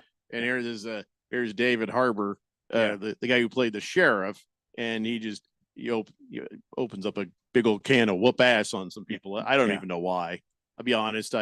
Because he can. He's Santa Claus. I don't even care. I just, I don't know. The Lee Majors with a giant machine gun. That was I was looking forward to it. That looked very watchable. Absolutely. Yeah. So all right, but now I can go back and watch Scrooged. Which I haven't seen since it came out originally. I don't know what year it came out. I remember Buster Poindexter plays the cab driver. He's the guy from remember L.A. Dolls? Remember that band back in the 70s? No, the punk band. Sounds familiar, but I don't think I remember them. No. You and I travel in different musical circles, I guess. But anyways, it was Carol Kane is in it. Scrooge was a fun movie. I enjoyed that. And there's some other famous people in there. I just don't remember. Yeah. So Okay. anyway, that's why I'm bummed is that movie's not real. That's all. Let's see. Ringless Joe says Packers versus Seahawks with the 12th man on the field. Who takes it? We did our picks yesterday, dude. I picked the Packers, I think. I did. Pretty sure I took Seattle. Did I take the Packers? No, I took Seattle. Yeah. So, Joe, where were you yesterday? I see that you were texting in yesterday. Yeah. Thursdays are when we make our picks. I also see that you were texting in during the time we were doing the picks. Chosen One says Bobcat Goldthwait was also in Scrooge. Oh, that's right. He played this nerdy worker guy. That's right. Who loses his bleep. Oh, I'm definitely watching that again this year. I haven't seen it. What year did that come out? Tell Chosen One, do you know? The Jet says, hello, gentlemen. Happy Friday. Just wanted to give Keon some life advice. Keon loves when people give him life advice. Yeah. Loves it. I'm in my mid 30s. It doesn't mean that I can't stand to learn some more things, but it doesn't feel the same as when I was 21. Mm-hmm. Well, he says, since you're young and you don't know anything, when dealing with women, simply say less bitching, more kitchen. Less bitching, more kitchen, right? And that'll put their motherly instincts into high gear and they'll get to where they need to be. Yeah, Keon, let me help you out as your friend. Don't say that. Yeah, I don't ever say that. Say that. You say I don't know anything and then come out with advice like that. Yeah. Never ever listen to advice from the Jet. I mean this in the sincerest way. Every woman I ever dated would have killed me if I said that. Oh, I would never have made it here. They would not have allowed that to happen, including the one I'm dating now. Yeah. So you say is like, well, less bitching, more kitchen. I'm going to get in there and cook, or I'm going to get in there and clean. And she'll say, right on. Yeah. But if you say that in any other context, you're dead man. Oh, yeah. Yeah. Like, you can only say it about yourself. Yeah. Like, that's hey, just little woman, less bitching, more kitchen. You won't See, finish the don't hey, ever- little woman Yeah, before you get a mouthful of broken Don't teeth. Never say that. Yeah. Just Sir Drives a Lot says, no, Keon, no. Yeah, you don't have to warn me. Trust me, I've made all the mistakes I need to make as far as that's concerned. I don't need to endanger my life anymore. Buffalo Mike says, you meant to say New York Dolls. Oh, what did I say? I thought I said New York Dolls. LA Dolls. Oh, did I? Oops. Yeah. Buster Poindexter. He says, yeah, it was David Johansen. I knew that too. I've always liked him as Buster Poindexter. Remember that song? Hot, hot, hot. Remember he did that hot, hot, hot song in the 80s? Still, you don't know hot, hot. That was like his yeah, but David Johansen was his real name. He says music card revoked. You don't have the power to revoke nothing. You can't revoke nothing. Just be lucky I remember that stuff at all. 1988 was the release date for Scrooged, says the Chosen One. There you go. Thanks, I do recommend. It's not like the best movie, but it's a lot of fun. It's Bill Murray back at when he was still Bill Murray from back then, if you know what I mean. So Moist sort of One back in his prime, right? Yeah. Like prime adjacent. Yeah. Moist One says Cardinals, Patriots. Who takes it, Randy? God damn it, we did our picks yesterday. I mean, you know who he's going to say. Don't you toy with me, Moist One. How's your fantasy football game going right now, huh? Wow. You see that, Keon? I didn't even have to respond. I sat back and let Jeffrey just wear it out. I always have his back. Oh yeah. And vice versa. That's a good friend right there. Yeah, yeah. Ringless Joe says Devondre Campbell is the betting favorite for least valuable player. Yeah. Well, you could say least popular. Yeah, it's between him and Aaron Rodgers. The LVP. Yeah, Aaron Rodgers, Devondre Campbell. There's still a few weeks left. Let's see what happens. Though the guy that his teammates are actively saying, yeah, he's gone. I would vote for him if I had a vote. Mm-hmm.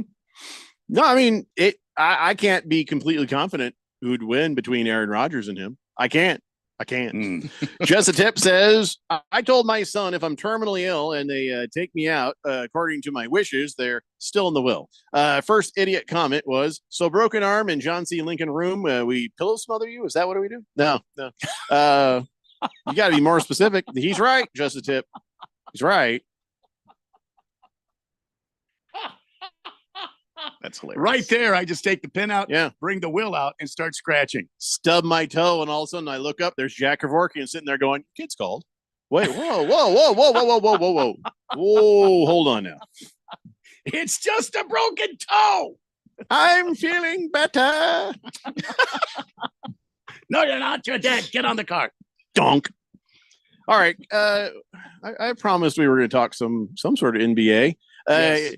G League is NBA adjacent, and It is, yeah. I'm not sure what we're supposed to do with this little piece of information right here.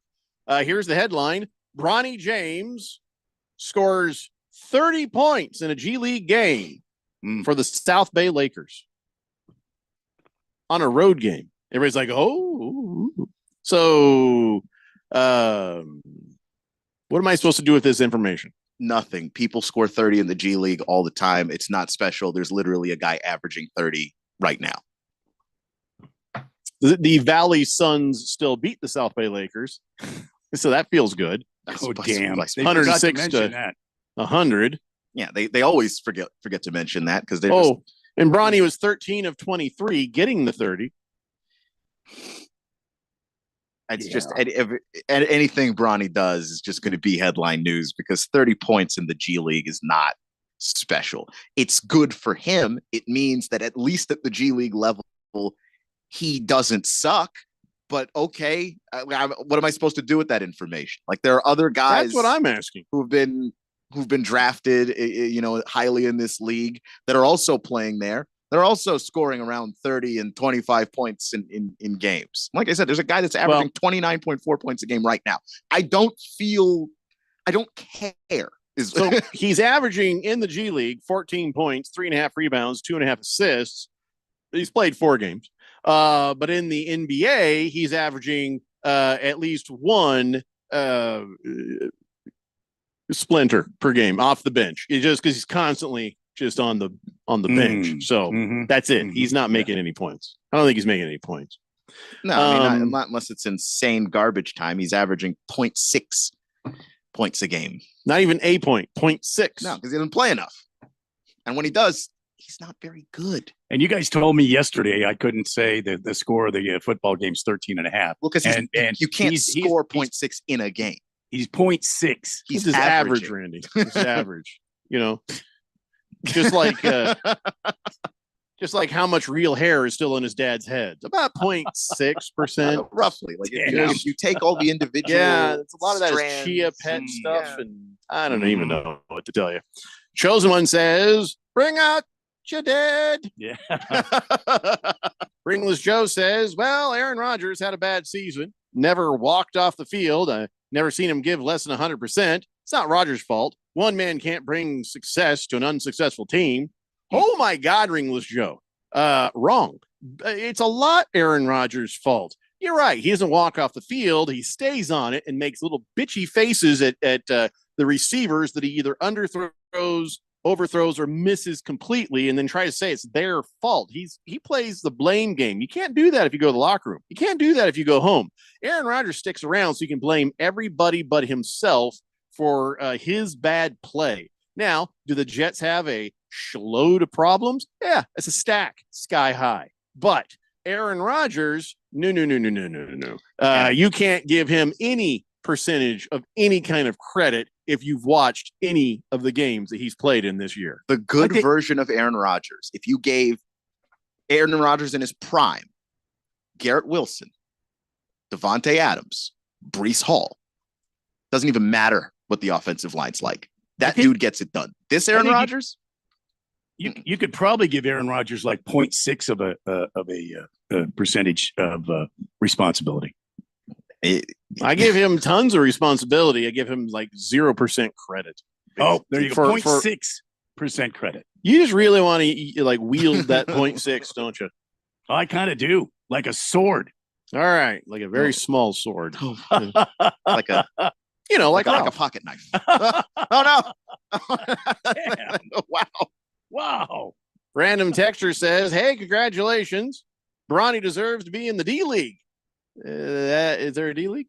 That it used to be called that. It's now called the G League. Just you can get that nice partnership with Gatorade. Oh, right. Right.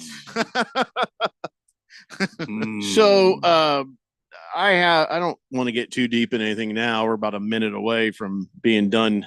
I'm looking at my stuff here. This is all going to take longer. So I'm trying to find something I can bring up. Nope, that's going to piss people off. That's going to piss people off. Oh, how about this? Quinn Ewers is declaring for the draft, Keon. Good for him. So that means your next great quarterback at Texas, Archie Manning. It's going to be Arch, yeah. Will Quinn play in the championship game now, you think? Yes. Kind of needs to, doesn't it? Yeah, the guys that opt out are opting out of bowl games typically that don't lead to a championship. Those are the guys that are competing for a title. No, they don't opt out. Will it help his chances to have ASU beat his ass into the ground like is probably going to happen if you make it that far? I don't believe that will help his chances. No, I think that would look very bad on his part. Yeah, I'm just kidding. I don't know what's going to happen. He's already played himself into the second round of the draft. So. Oh, really? Yeah. You mean down into the second round or up into the second round? Down into the second round. He was a first round prospect, but he's had ups and downs this year. So he hasn't been the most reliable QB prospect.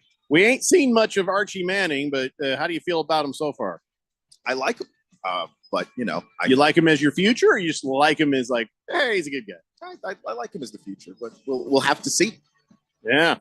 Well, 3 more years of Arch Manning, as long as he beats whoever else comes along, right? So, well, it's 2 hours down and 1 to go. Come on back and get aggravated. It's the Daily Blender here on 1580 The Fanatic. Betting apps are not created equal. Dylan Cohen from Beat the Book here to talk about the Sport Trade Advantage. With higher payouts, Sport Trade is the ultimate sports betting experience.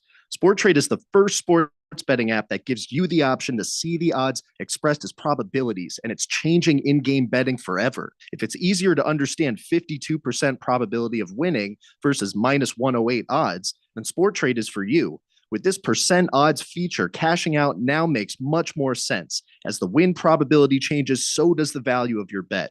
And if you're an experienced bettor and prefer American odds, you'll get pricing closer to minus 106 versus the normal minus 110, coupled with instant in-play betting. No more spinny wheels. So download Sport Trade today to see the difference and beat the book. Use promo code 1580 to earn 10% cash back on every bet you place in your first week. Terms apply. Sport Trade is regulated by the Arizona Department of Gaming. If you or someone you know has a gambling problem and wants help, call 1-800-NEXT-STEP. At Diamond Dave's Desert Wholesale Diamonds, we offer incredible diamonds, both mined and cultivated, all at amazingly low prices. Check out these cultivated lab-grown diamond earrings. 2 carats total weight, collection color and lab-grown, only $25.90. And she'd love this amazing tennis bracelet in natural mined. 4 carats total weight in yellow or white gold, only $39.90. And how about this diamond chain in cultivated? 12.5 carats total weight, collection color and lab-grown, only $79.90. And last but not least, especially this year, 1.5 carat floating diamond pendant. Collection color and lab grown, only $9.90. Call, email, or message us for an in-person appointment. Or sit back and relax for free FedEx shipping anywhere in the USA. Call Diamond Dave at 480-397-2450. That's 480-397-2450. Or follow him on Instagram at Diamond Dave Cantor. That's at Diamond Dave, Kantor. Cashback is not available on gas in New Jersey and Wisconsin. $5,000. That's the average amount of money people in the U.S. are now spending on gas in a year. $5,000. That's crazy. If you drive, you have to download Upside, the free app that gives you cash back every time you get gas. That's right. You can earn real cash back with Upside just by buying the gas you're already buying. You can literally start earning cash back today. I use Upside every time I fill up. I've already made around $200-300. You're putting gas in your car anyway. Why not get get real cash back. If you like free money, download Upside. I'm saving the cash I earn from using Upside to help pay for a vacation later this year. Download the free Upside app now to earn cash back every time you buy gas. Use promo code Airport25 to get an extra 25 cents per gallon on your first tank. You can cash out anytime right to your bank, PayPal, or a gift card for Amazon and other brands. Just download the free Upside app and use promo code Airport25 for a 25 cents per gallon bonus on your first tank. That's code Airport25 for a 25 cents per gallon bonus. KQFN Tempe. Also transmitting on K257CD Phoenix at 99.3 FM and K240 EU Mountain Hills at 95.9 FM. It's time for the third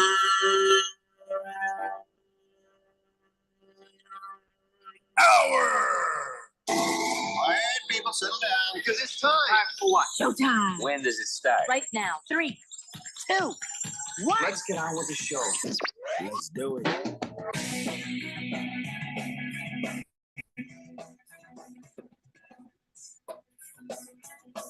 All right, everybody, it's 5 o'clock here on your Daily Blender. It's the, I don't know what the hell I'm saying anymore.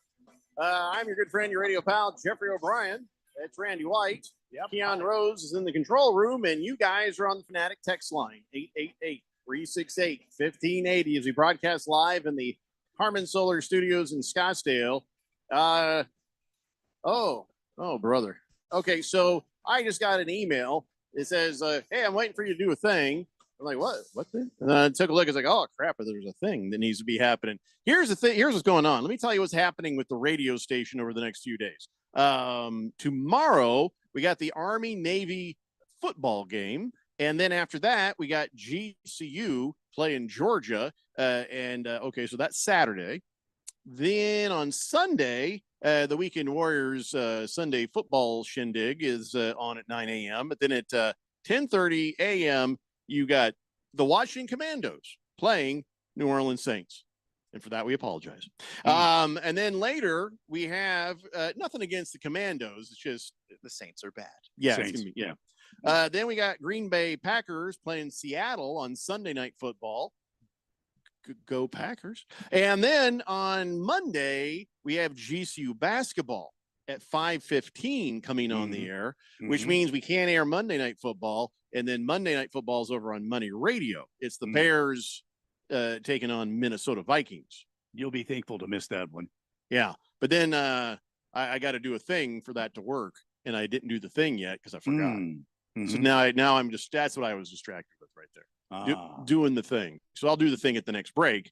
Right now, we're just doing this silliness. So anyway, so that is what's going up next. Bullseye says, did you ever severely reprimand Neil from the Weekend Warriors for his fantasy football player collusion shenanigans? I don't know if it was collusion or it was collusion just more, would require a plan. It's just rage quitting and just dumb. And he's played before, which made it even worse. No, I didn't feel it necessary for me to personally talk to him. But if you want to hear him get absolutely ripped to pieces on the radio, Ralph's going to do that on Sunday morning. I told Ralph, I said, if you're going to give him a hard time, make sure you do it when Scott Engel, the fantasy football king, is listening. So you can jump them together. Yeah, he'll jump in there. Tag team. So for me now, my only response to any of your questions is Neil who? That's it. Done. Slow-Mo Zoe says, Patriots will go into the chicken coop and beat the Cardinals 108 to -15. Kyler Murray will throw 5 interceptions and have 2 wrong way run backs for touchdowns for the Patriots. Well, those are called safeties, but okay. And they don't give you negative points for that. That's sweet. He's trying to be like you, Randy. I think so. It's not working quite as well, is it? Slow-Mo Zoe, you could have picked any other game.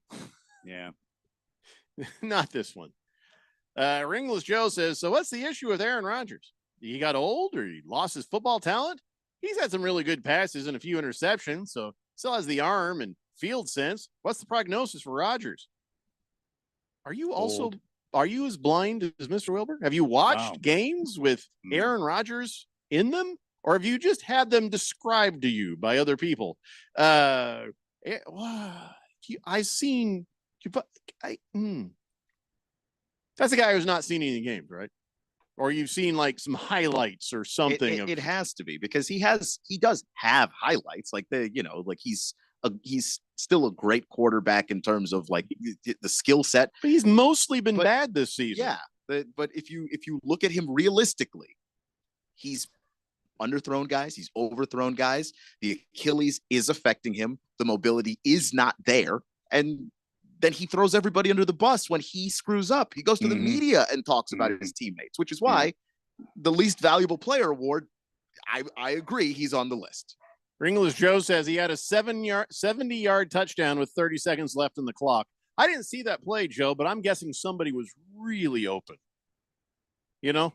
Yeah. Okay. So you can make 70-yard passes. Lovely. And Good it wasn't for a you. 70-yard throw. That was probably a lot of yak on that one. You can't throw the ball behind Garrett Wilson on a slant earlier, and then I'm supposed to be happy that you threw a 70-yard touchdown too. Somebody who is super open. I just can't.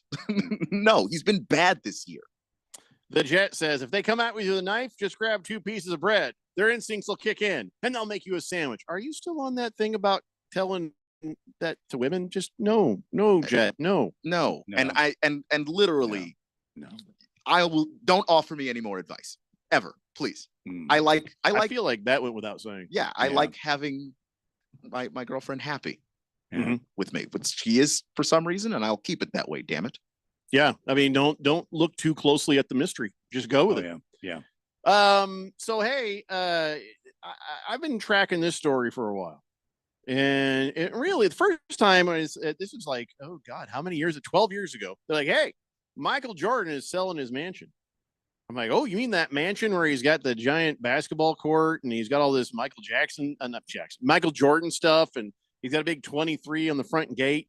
Oh yeah, that's the one. Yeah, in 1991, he purchased 7 acres of property in Highland Park, right off of the what's that, Lake Michigan? And what's the one in the finger there? You know what I'm saying? I think it's Lake Michigan. Yeah, I know which one you're talking about, but I don't know. Next to the lake. My Midwest geography is not good. So he builds this giant house, 9 bedrooms, 19 bathrooms. Gonna stop you there. Why do you need twice as many bathrooms as you have bedrooms?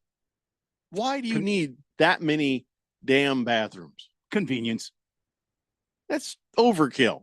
Does somebody have like some sort of condition? Somebody could have Crohn's and they got to get to a bathroom really fast. I mean, I get it. It's 56,000 square foot house, so maybe you're closer to a bedroom than you are a bathroom, but I guess an indoor gym, library, cigar room, indoor regulation size basketball court with the jump man on there, a putting green and a 14-car garage, tennis court, infinity pool. It's nice. It really is nice. I'm not going to say it's not nice. It's nice.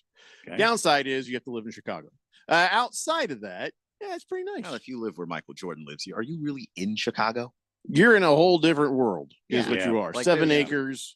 And you got some other houses around you. Neighbors are a little too close. They've got the highway for passing over all the parts that Michael Jordan would never look at, much less live. So he builds this in 91. He lives there for a while. And then in 2012, he's like, I'm going to sell this thing. And because it's my house, it'll sell for $29 million. And they're like, okay. So it's not really getting the bites, Michael, that we thought it would get. And he's like, all right, well, we'll keep it on the market there. We'll see what happens. Somebody will want it. I mean, hell, this is a place that was the backdrop for Travis Scott's franchise video in 2020, right? With Young Thug and MIA. Oh, yeah, people love this place. Yeah, they're going to want to buy it. And they're waiting, and they're waiting, and they're waiting. And they're like, oh, okay, we better. What was it? We got it up for 29 million. We're gonna have to drop it a little bit. How about 26 million? Still nothing? No. Okay. Crickets, huh? Wow. Do they know that we? Well, you put this in the ad. Maybe we renovated the property in 2009. They should know that. We should put that in the ad. Okay. Good. Yeah. Good to know. Good to know. Yeah, about 25 million. Nope. No, still no 25. Bites, huh? Well, he just sold it 12 years later, $9.5 million. for a 56,000 square foot house. What has happened to that neighborhood? 20 million less than he originally wanted. Now, granted, the houses in the neighborhood, $1.5 million, 2 million, none of this Michael Jordan type style houses, but still, it's not comping out, I guess, the way they hoped. And then he finally just like, fine, I got $1 billion. I don't give a crap. Let somebody have it for 10 million. And they're like, would you take 9.5? It's like, God damn it. Okay. Yeah, I don't think that anything happened in that neighborhood if it's been all these years. I think that nobody wants to spend all that money on a house. Or maybe they looked at it and went, nice house. I don't need that many bathrooms. There's a house in Gilbert for sale right now for 20 million. It has like a go-kart and it has all sorts of fun stuff. There's a shooting range underneath the house. It's like on an acre of land, but it's like, it's a fun packed acre for 20 million. That makes sense. That house actually kind of makes sense. Michael Jordan's house is just giant. And there's a lot of bathrooms. Somebody had IBS. You're right, chosen one. Somebody had IBS. Either IBS or there's just some designer was just like, listen, how do we fill out all this space? You want to put another bathroom there? We can do another bathroom there. That's what it feels like. That's too many bathrooms. It's just they couldn't think of other rooms to put in the house. They just put more bathrooms in there. So Swazman says, Jeffrey, Jordan hasn't been able to sell this house for 10 years. He won't take a loss on it like normal self. He doesn't like it. Take it off. Yes, it on the north side. Your whole sentence is falling apart, Swazman. He says it's the north side of Chicago in a wealthy neighborhood. Yeah, it's not. I guess wasn't 20 plus million wealthy. It was only 10 million. So he got 20 million less than he wanted. So I guess being Michael Jordan didn't go very far when he tried to sell this house. Yeah, your house doesn't have the same collector's item feel to it that other things do. Because when you leave, it's kind of no trace that you were in the house.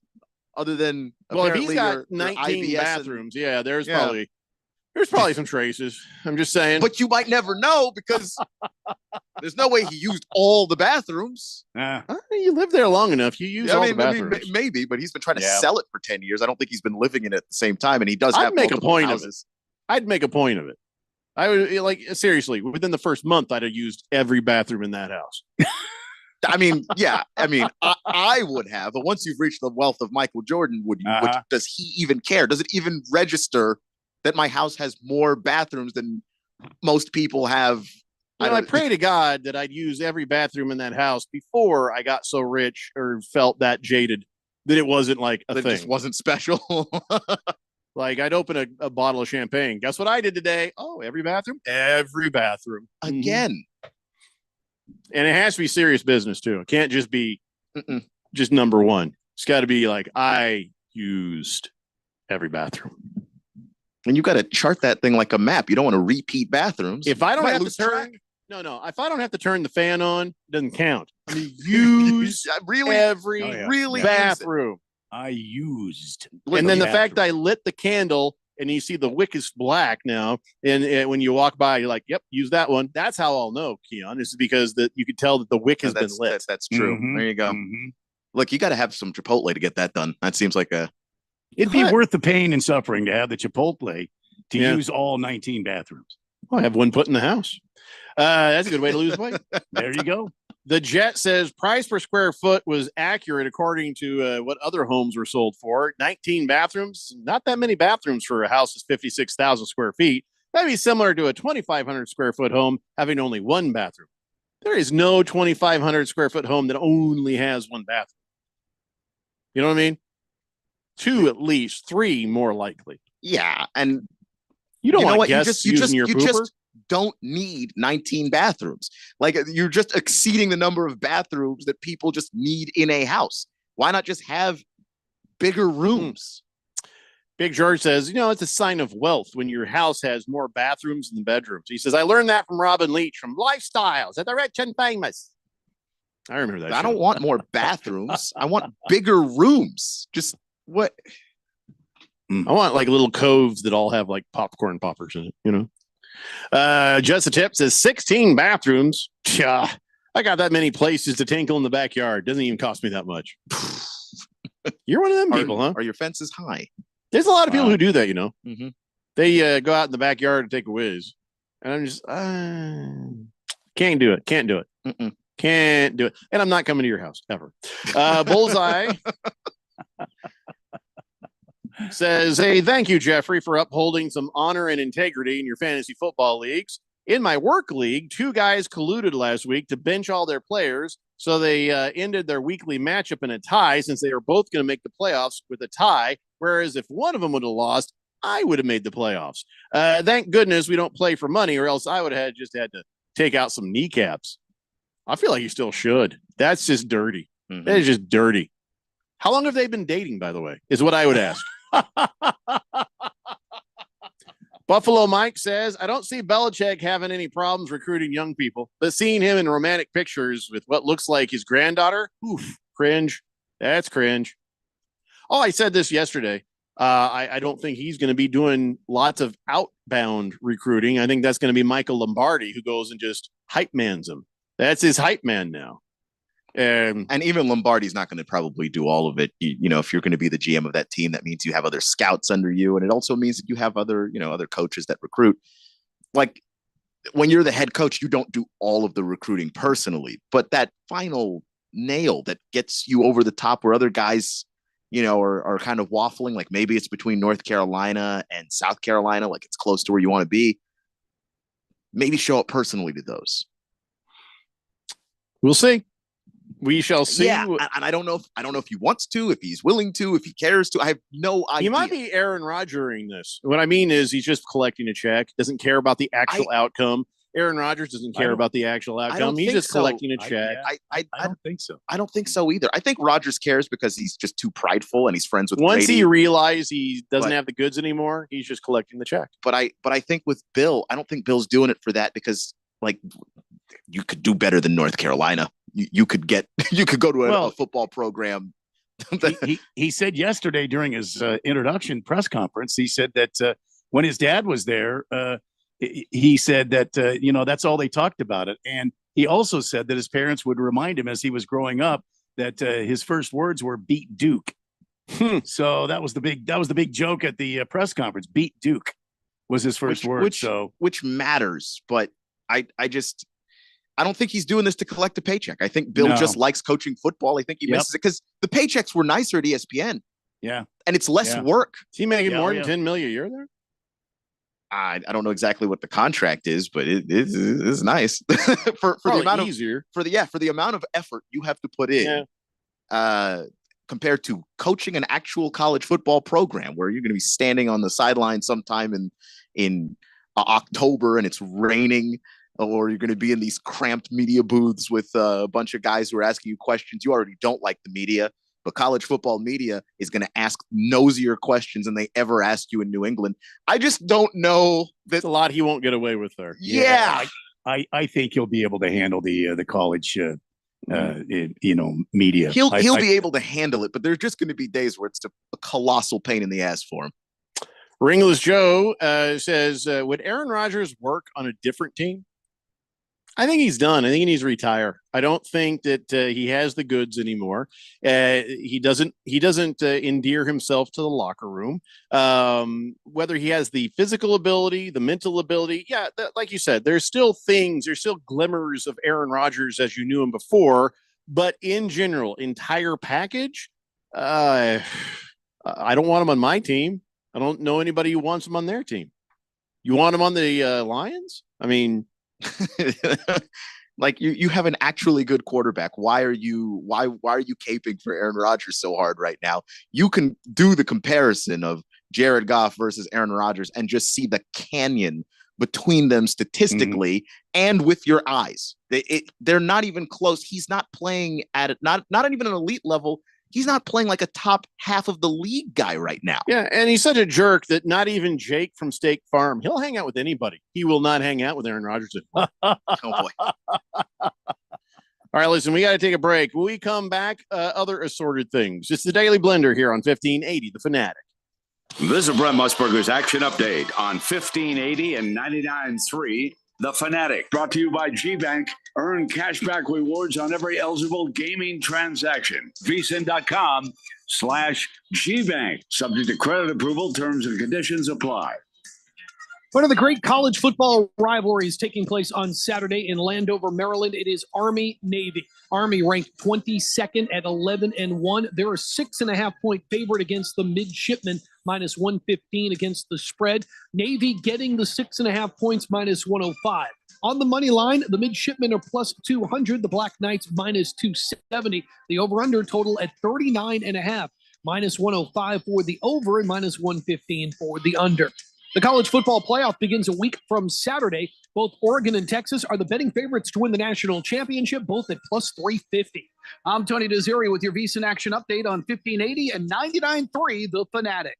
Is reviewing life insurance on your to-do list? Now's the perfect time to add it. A friend recently told me that securing life insurance sooner rather than later can help you lock in lower rates for years to come. So I bumped this up on my list and got it done. I called SelectQuote and couldn't believe how easy and affordable life insurance is. I'm 40 and got a $500,000 policy for $16 a month. My husband's also 40, and his $500,000 policy was only $18 a month. Plus, with SelectQuote same-day coverage, there was no medical exam required, and we were covered by the time we hung up. Knowing I have this checked off my list feels amazing, but the peace of mind knowing my family is protected feels even better. Call SelectQuote at 1-800-880-6363. That's 1-800-880-6363. Or go to SelectQuote.com to get your free quote today. 1-800-880-6363. Details on example rate at SelectQuote.com. Let's say you've got questions. You're looking into solar, but you don't know where to start. Well, Harman Solar has the answers. Hi, I'm Jeffrey O'Brien, and listen, there's a couple of ways you can go here. One, visit harmansolar.com, browse around, because right across the page, they got links to all sorts of great information, like frequently asked questions, equipment, tax credits, even testimonials. Or just give them a call, 800-281-3189. Ask them directly. They'd love to hear from you. That's 800-281-3189. Or just go to harmansolar.com. AZ Preps 365, your source for all the news, info, highlights, and more. Athlete news and interviews. Talk with coaches. Keep you up to date with the changes, moves, upcoming events, and more. AZ Preps 365, Arizona's ultimate prep sports show. If you miss a minute, you miss a lot. AZ Preps 365, Saturday mornings 8 till 10 on 1580 and 99.3 The Fanatic. And always on at 1580thefanatic.com. Let's play Bet Your Life. It's the game show where you gamble not only your life, but those of your passengers and fellow drivers when you get behind the wheel after drinking. If only it was just a game. It only takes one bad decision to change your life forever. Getting behind the wheel after you've been drinking is one of them. Don't play games that nobody can win. Drive sober or get pulled over. This message brought to you by NHTSA. We put you so close to the game, you can almost smell the sweat. Ooh, awkward. GCU basketball is live on The Fanatic. Saturday night, GCU men's basketball is on the road in Atlanta, Georgia to take on Georgia during the holiday Hoopsgiving. Tip time is 4 p.m. Michael Potter and Paul Coro have the call live for GCU basketball on 1580 The Fanatic and always on at 1580thefanatic.com.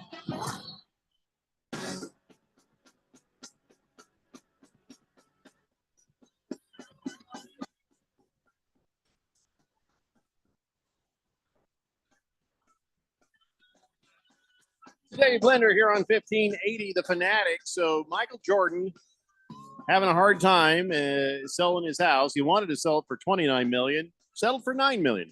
And so, okay, I get it. You know, sometimes real estate can be a thing, but Tom Brady just kind of grins, kind of gives him a little wink. And he says, hey, you know what I'm doing? What's that? I'm selling my watch collection. Oh, yeah. How much for? $9 million. He sold his watches for $9 million. You can't sell a house. When was the last time that MJ lived in that house? That's a good question. I don't know. I think he had another place he sold in Chicago. He sold his condo for like $7 million or something. But Tom Brady's by the way, why is Tom Brady selling his watches? And it's not even for charity or something. He's retired. He doesn't have to be on time anywhere. So why? I know, but doesn't need the money. He's got like a ton of it, and he's got more coming from Fox. But yeah, I guess they had a auction at Sotheby's, and I guess sold a bunch of his watches. Some of them are, I don't know. Here's the thing: if I am Ben Affleck and Matt Damon, well, first I'm probably spooning, but the other thing is, Really, I'm probably a little bit aggravated. Why? Because I guess some of the memorabilia. He sold a T-shirt he wore in the 2000 NFL Combine. Okay, that's fine.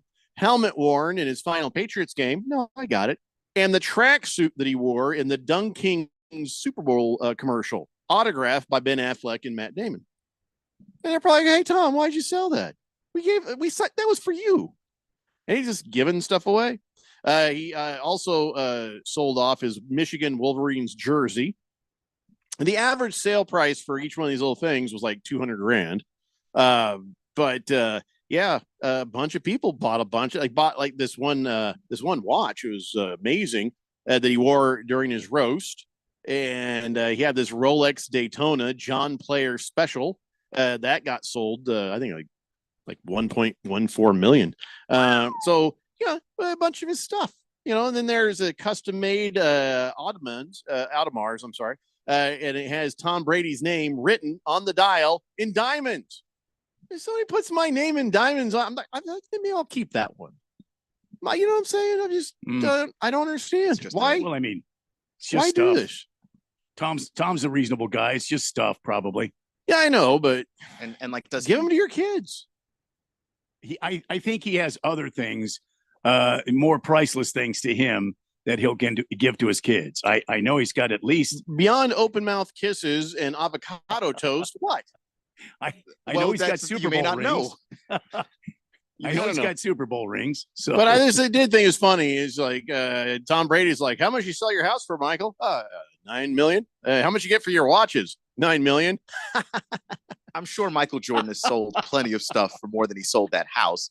Just doesn't seem like. I just like the idea that Tom Brady is petty.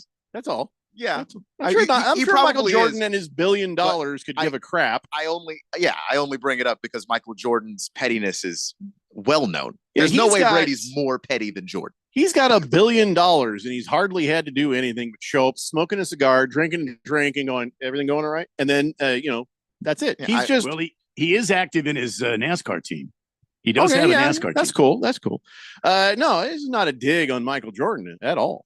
It's just kind of funny though, because he's, like you said, petty and competitive. Just a tip. I'm sorry. He did. Michael Jordan did just buy like $100 million personalized jet. Seriously? Yeah. Oh yeah. I bet it's a big one too. It is. It is. I want to see that. Send me a link. Because my wife keeps saying, if it says Air Jordan on the side of a jet, that's really cool. I think it's got. I think it's got the running. What is the little Jumpman logo? Right. Of course it does. Of course it does. Yeah. My wife keeps talking and "Oh, we should get a jet. We should get a private jet." And I'm like, "No, that's how people die on those things." I was like, "It's got to be a big plane." And I can't afford a big plane, right? And she's like, some of these planes, they got parachutes in them, so that if something happens, they just parachute comes and you float to the ground. Sorry, it was only $78 million. I've never had to deploy a parachute on Southwest Airlines. I'm not going to buy a plane. Michael Jordan, if you had Michael Jordan money, that's a big jet. Oh, yeah. I'm sure if it's actual size, that's a whole nother ball game. If I could afford that is big enough, not likely to crash, hell yeah, I'd be buying that. And not a plane, Mike. There's no propellers here. We are turbines. Well, how big is this thing? What is it? Tell me what kind of plane it is. MJ's jet? Yeah. It still might be too small for me. It's a 70 million customized private jet. I'm like a Gulfstream, a 650 ER, one of the fastest and most impressive jets in the business aviation industry. Oh no, I know that's too small. I'm not kidding. I'm seeing pictures of it. That's what they use on Criminal Minds, when they go get the serial killers. But I'm sending you a link now. And I'm looking at it right now. So you can see inside the thing. Oh, it's beautiful. Too small.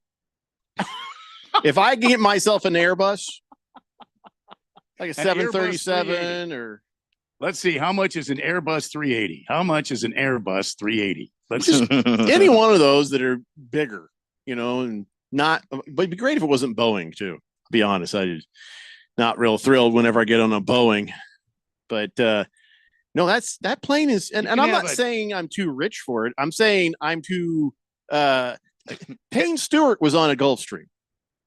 You know what I'm saying? And he died on the plane. Okay, so if you have somewhere between $300 and $400 million, you can have an Airbus A380. Okay, well then that's what we'll do, honey. Which is essentially the size of a 737. You keep buying those lottery tickets.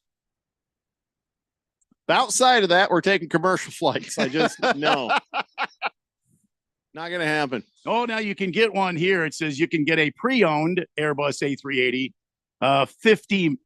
Is it $50 million? It says. See, the thing is, it's like I don't want one that's that used. You want one that's logged enough miles to know that it's not falling apart, but not so many miles that it's going to start falling apart. Mm-hmm. I just let me first class, honey, first class all the way. Just stop trying to make me get on a small plane. Slave Dave says, Jeffrey, what do you need with a jet with 19 bathrooms? I think you're crossing the streams on conversations here. Absolutely is what is happening. Right. And the Friday evening drinking has begun. You want to get aggravated? I'm aggravated by this.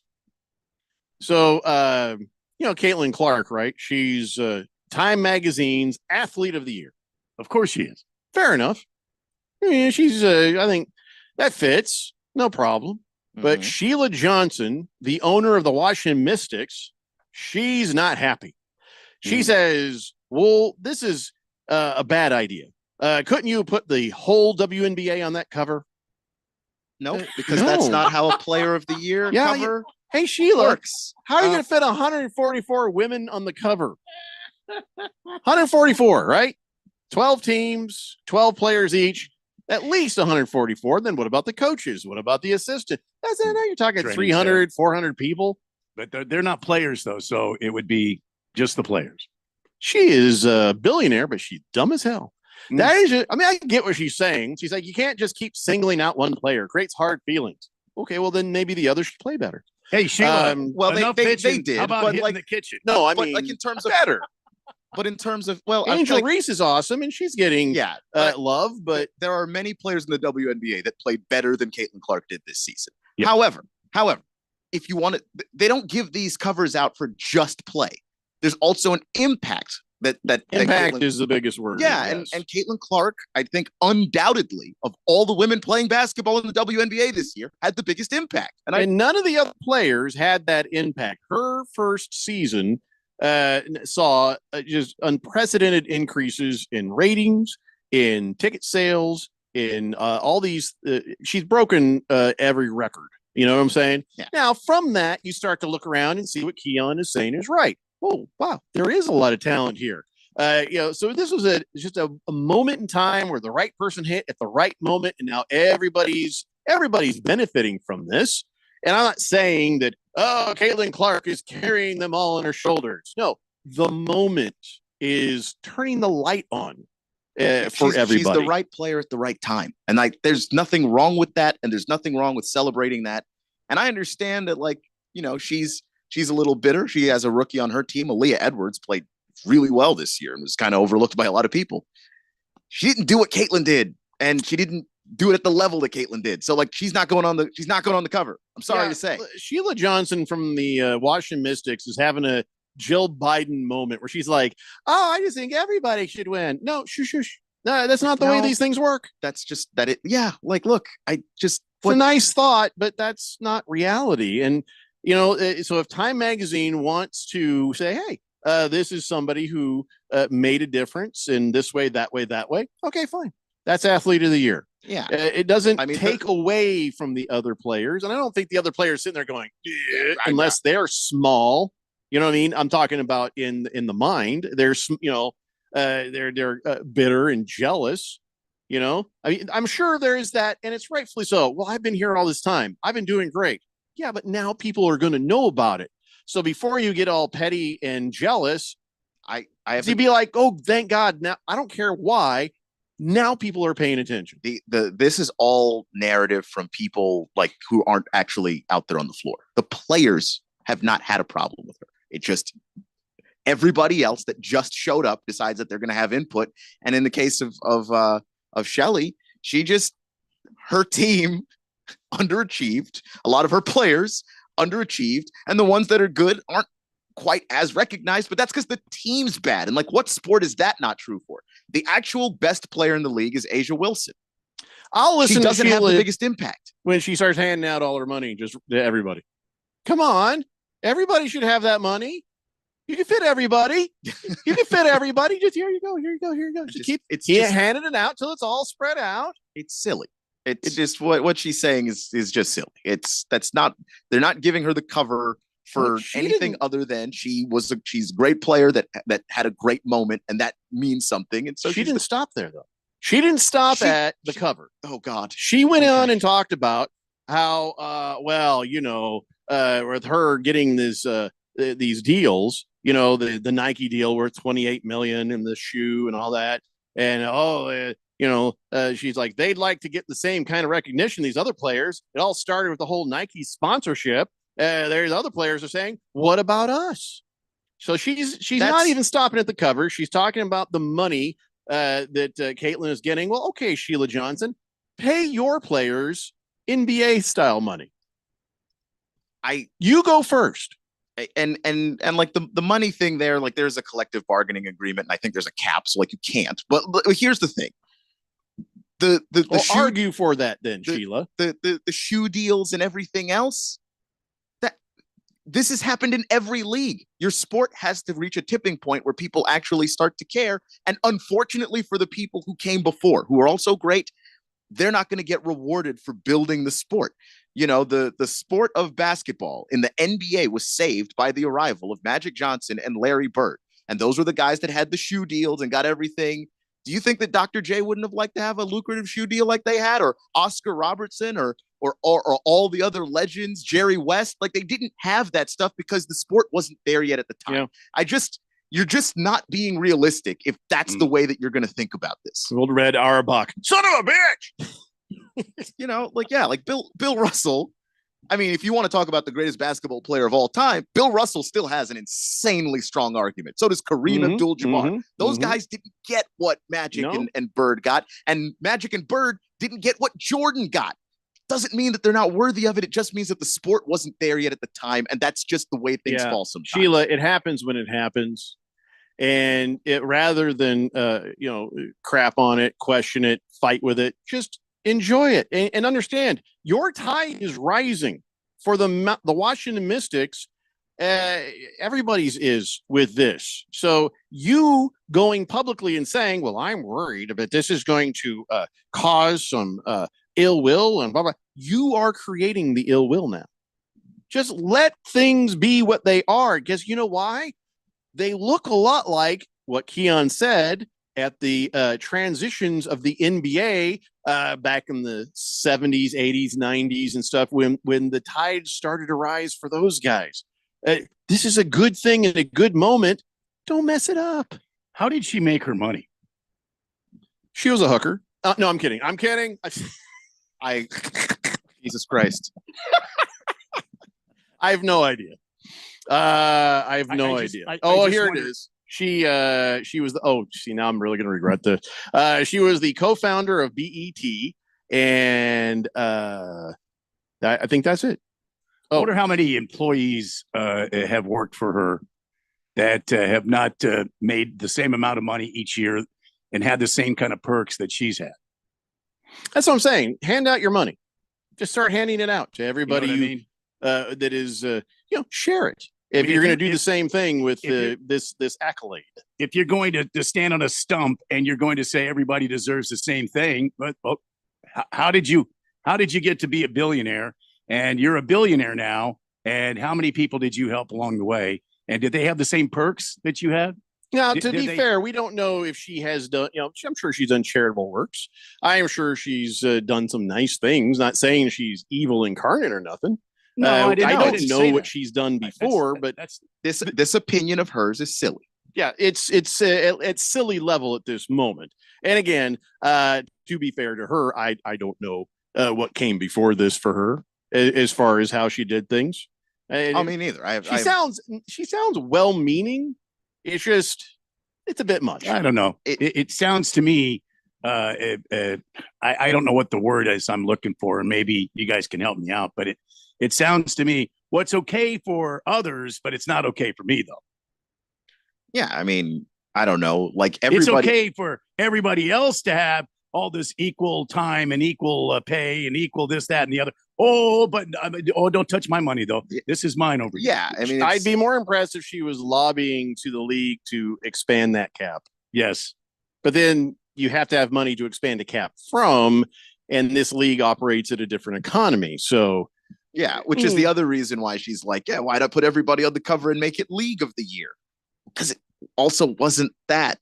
Like, can we just acknowledge that everything that happened this year, as far as Caitlin Clark and the rivalry with Angel Reese, was ultimately all good for women's basketball, and then give those players their recognition? The only thing that she said that I might maybe agree with is Angel Reese too.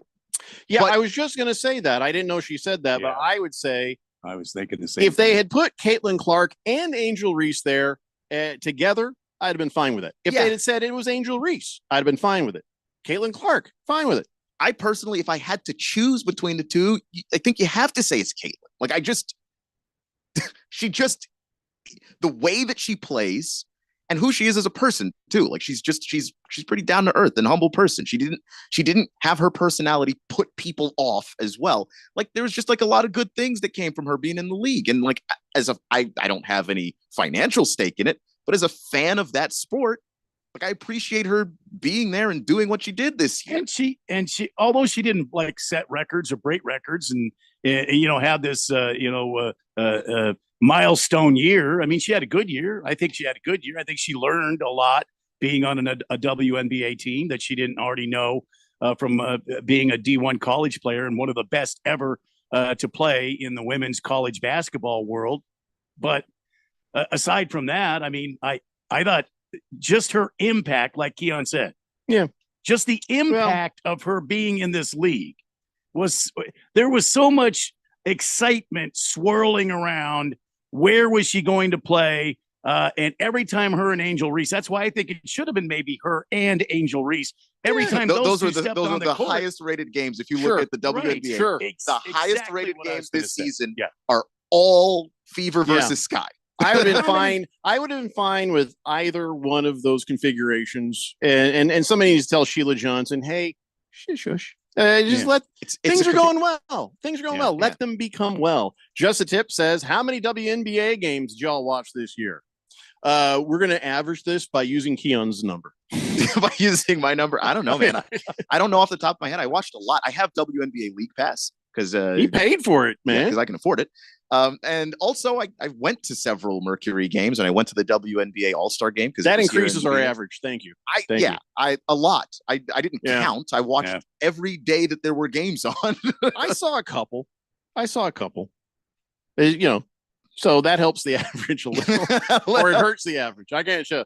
Randy, how many? Zero absolutely hurts the average. So yeah. I to be honest, I don't think I watched any full games. Well, we got to take a break. All right, so with that, we do have to take a break. So when we come back, we got On This Date in Big Georgia sports history, and this is the Daily Blender here on 1580 The Fanatic. Is reviewing life insurance on your to-do list? Now's the perfect time to add it. A friend recently told me that securing life insurance sooner rather than later can help you lock in lower rates for years to come. So I bumped this up on my list and got it done. I called SelectQuote and couldn't believe how easy and affordable life insurance is. I'm 40 and got a $500,000 policy for $16 a month. My husband's also 40, and his $500,000 policy was only $18 a month. Plus, with SelectQuote same-day coverage, there was no medical exam required, and we were covered by the time we hung up. Knowing I have this checked off my list feels amazing, but the peace of mind knowing my family is protected feels even better. Call Select Quote at 1-800-880-6363. That's 1-800-880-6363.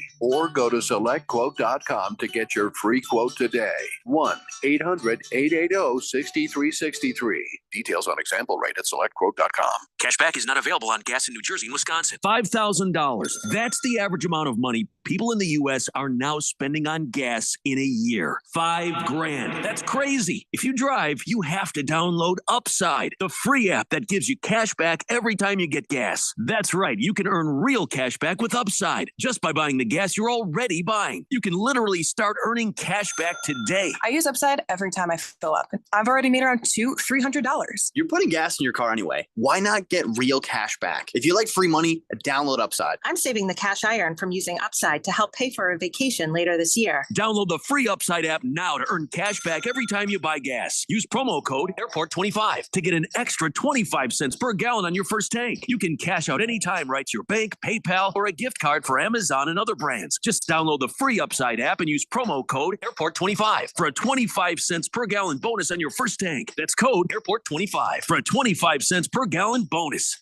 Now open in Scottsdale. It's United Porte Custom Door Showroom with 40,000 Euro doors and hundreds of state-of-the-art designs and finishes on display, plus kitchen cabinets, bathroom vanities, and more, all at wholesale prices. Builders, contractors, designers, and yes, you. Come see our showroom on Greenway Hayden Loop. That's United Porte, P-O-R-T-E. Stop by to see and feel the quality. United Porte Custom Doors. Find us at uporte.com. That's uporte.com.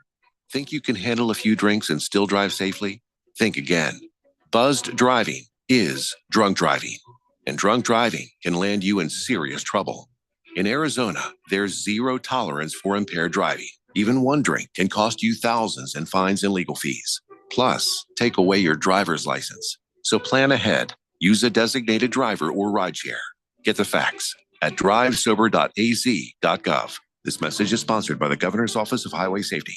The most important event in sports could happen at any time. Like right now. Or right now. Or even now. Don't miss history. Follow us on Facebook, Twitter, or at 1580thefanatic.com.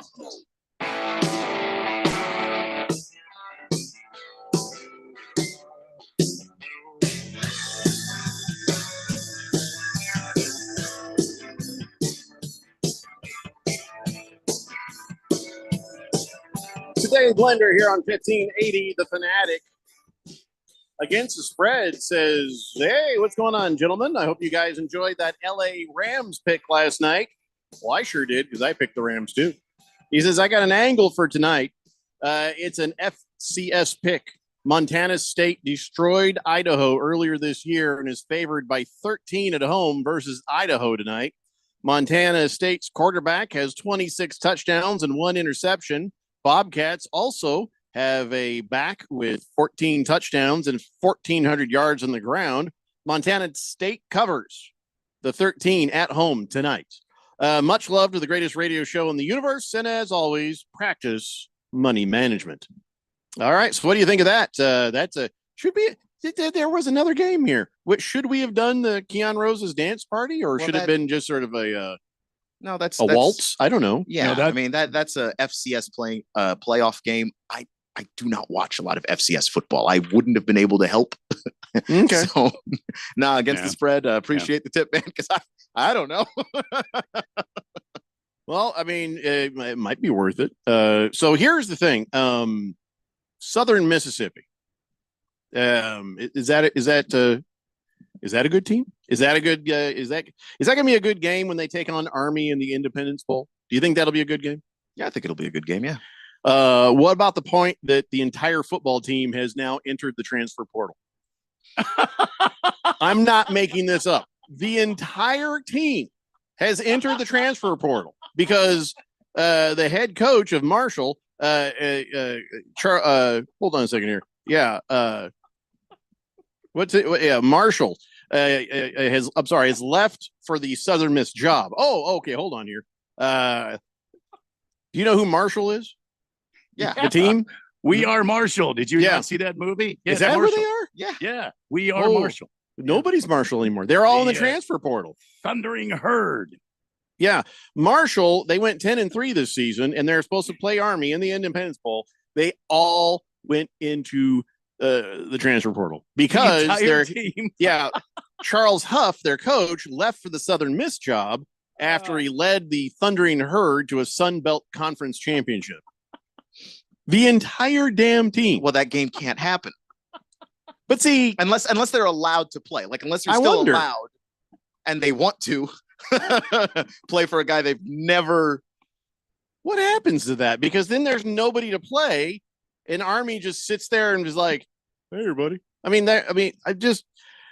What they're thinking is if all of the players go to the portal, and then Charles Huff goes to Southern Miss and pulls every one of his players. But the thing is, once you're in the portal, you're not eligible to play for the new team. The old team could still let you play in the bowl game if they want to, but the new team can't take you aboard. Well, next season. Well, yeah. What if he just takes them all for next season? Is what I'm saying. Oh, well, I mean, I don't mean like for whatever Southern Miss is about to do. Are they in a bowl game? I mean, it wasn't the whole team, but that's essentially what Dion did at Colorado. This is the whole team. I'm not exaggerating. He didn't take everybody at Jackson State with him, but he took a good chunk of that roster with him, and then they showed up with him at Colorado. Every single player has entered the transfer portal. That is for Marshall. Unbelievable to me. I'm still struggling to get my head around that one, but at the same time, I understand when you're a player, a lot of these players, they get recruited and they want to play for that coach. And when the coach leaves, that's I committed to that guy. So now if he's out of here, so am I. I don't know how you have this bowl game. It's outside of telling those players, hey, if you still want to play here, and you're you like, know, some of you can still play. Not everybody will. Yeah, but some of them might you can't be. all follow that coach, right? Like he is going to have to decide between players and decide who is going to come with him and who can't, and who, you know, whatever roster spots are available. And there may be players there already that It's are gonna better be a than mess. you. Yeah, It's gonna like, be who's an that absolute mess. defensive tackle? Holy crap, that's the quarterback. Well, everybody has to play two ways, or else there's no game. But there's no way this game happens, in my opinion. Like how do you do it? I don't Well, know they how have you to get another team to play Army.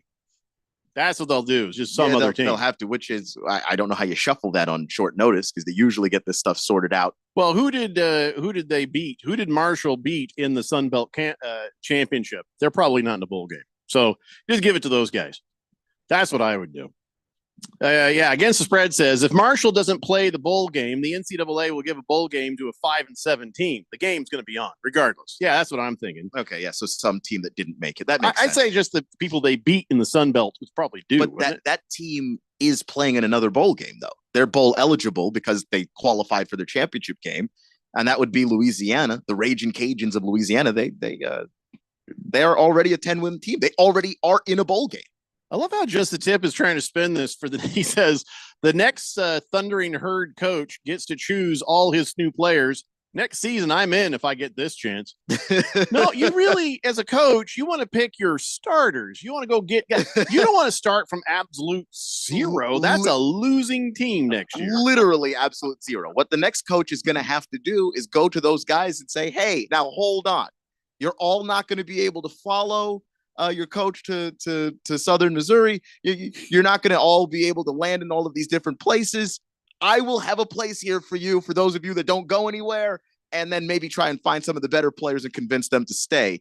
You get more playing time. I mean, can we get the boosters to get you some NIL? I don't know what's going to take Marshall is just been completely hijacked by Charles Huff.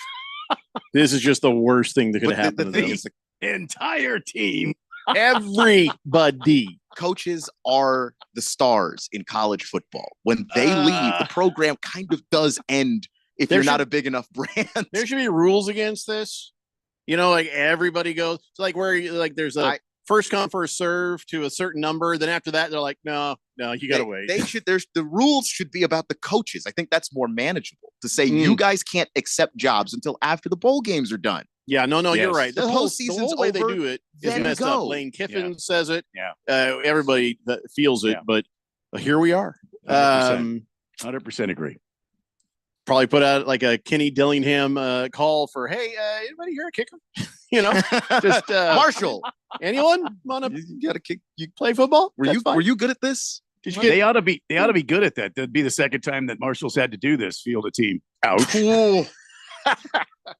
Oh, oh my God! Too soon. No, it's never too soon. There's no such thing. All right, time now, ladies and gentlemen, for On This Date in Big George's sports history. Back in the year 1996, Sony Pictures released Jerry Maguire, featuring Tom Cruise as the title character, Jerry Maguire, sports agent. Also starred Cuba Gooding Jr., star wide receiver at ASU, and later the Cardinals. The movie was filmed in part at Sun Devil Stadium on the ASU campus and in their training facility. They did a lot of crap from them. I'm not going to read this whole thing. There's a lot. Wow. I mean, they did scenes in Apache Junction.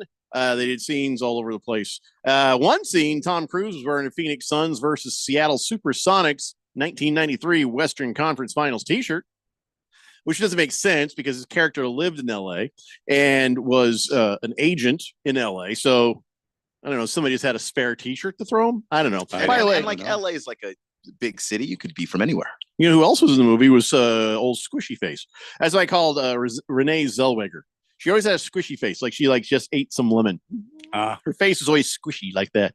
Hey, and then she's coming back. I saw a preview. That chick flick, Bridget Jones. She had a diary, and then she had a sequel. Well, now she has a old Bridget Jones movie. Like, Oh, I thought you were going to say that now she's got a.